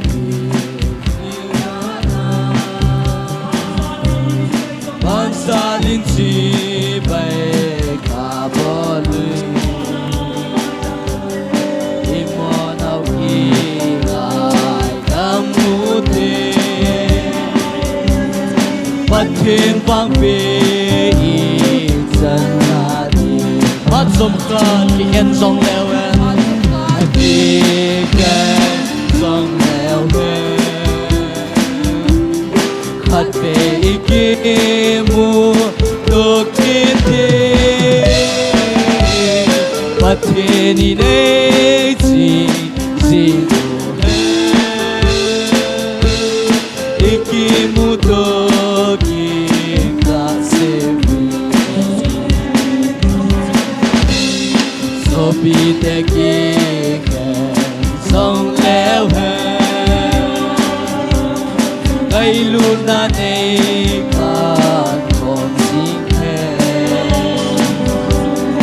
ne ya ki mu song leo wan ma di ne mo ne wan ma di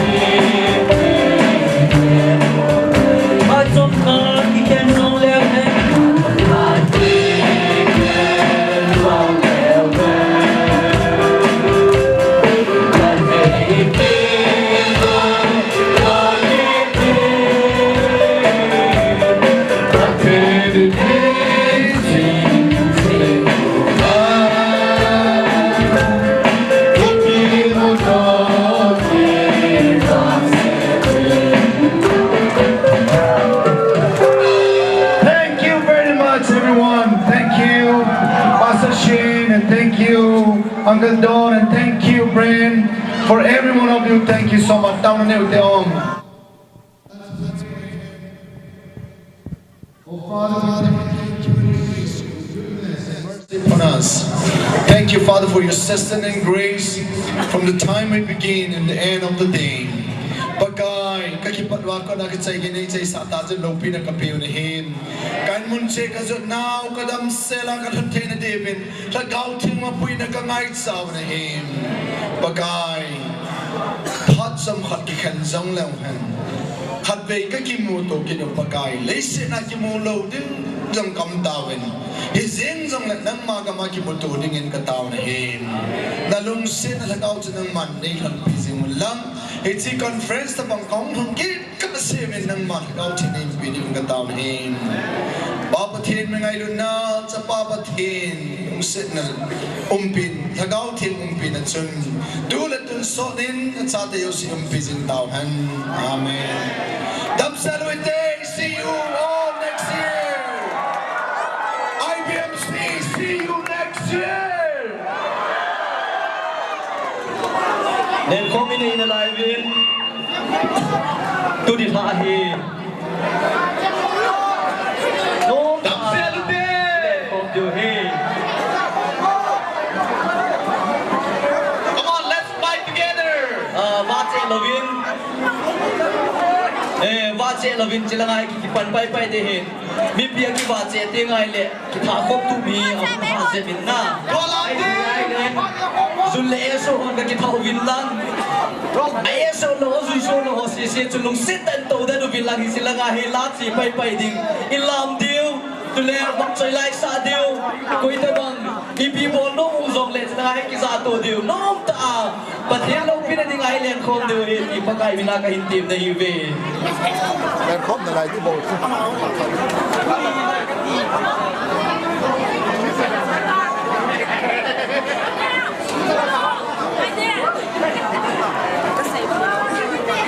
Lam tang, lam. What's that?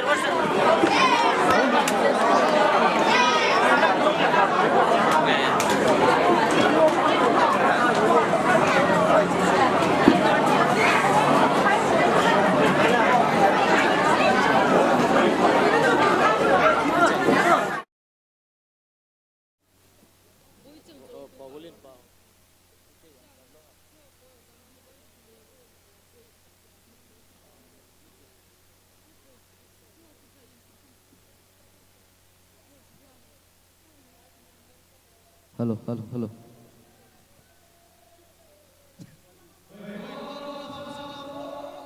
Ahong lot masasa cho amal lang hindalovin lang na.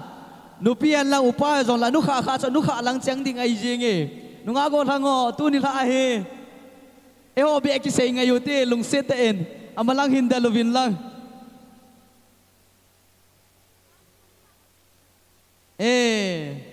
Kho pui.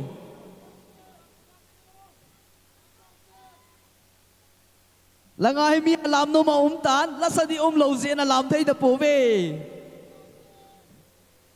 hunguvin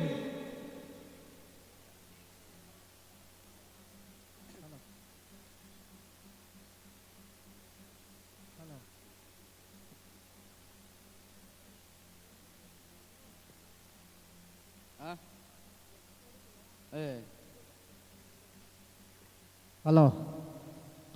Nga golang ho. Len khom boarding kiti su. Nawa se wa le khom thai lo di jen gang chalin lung se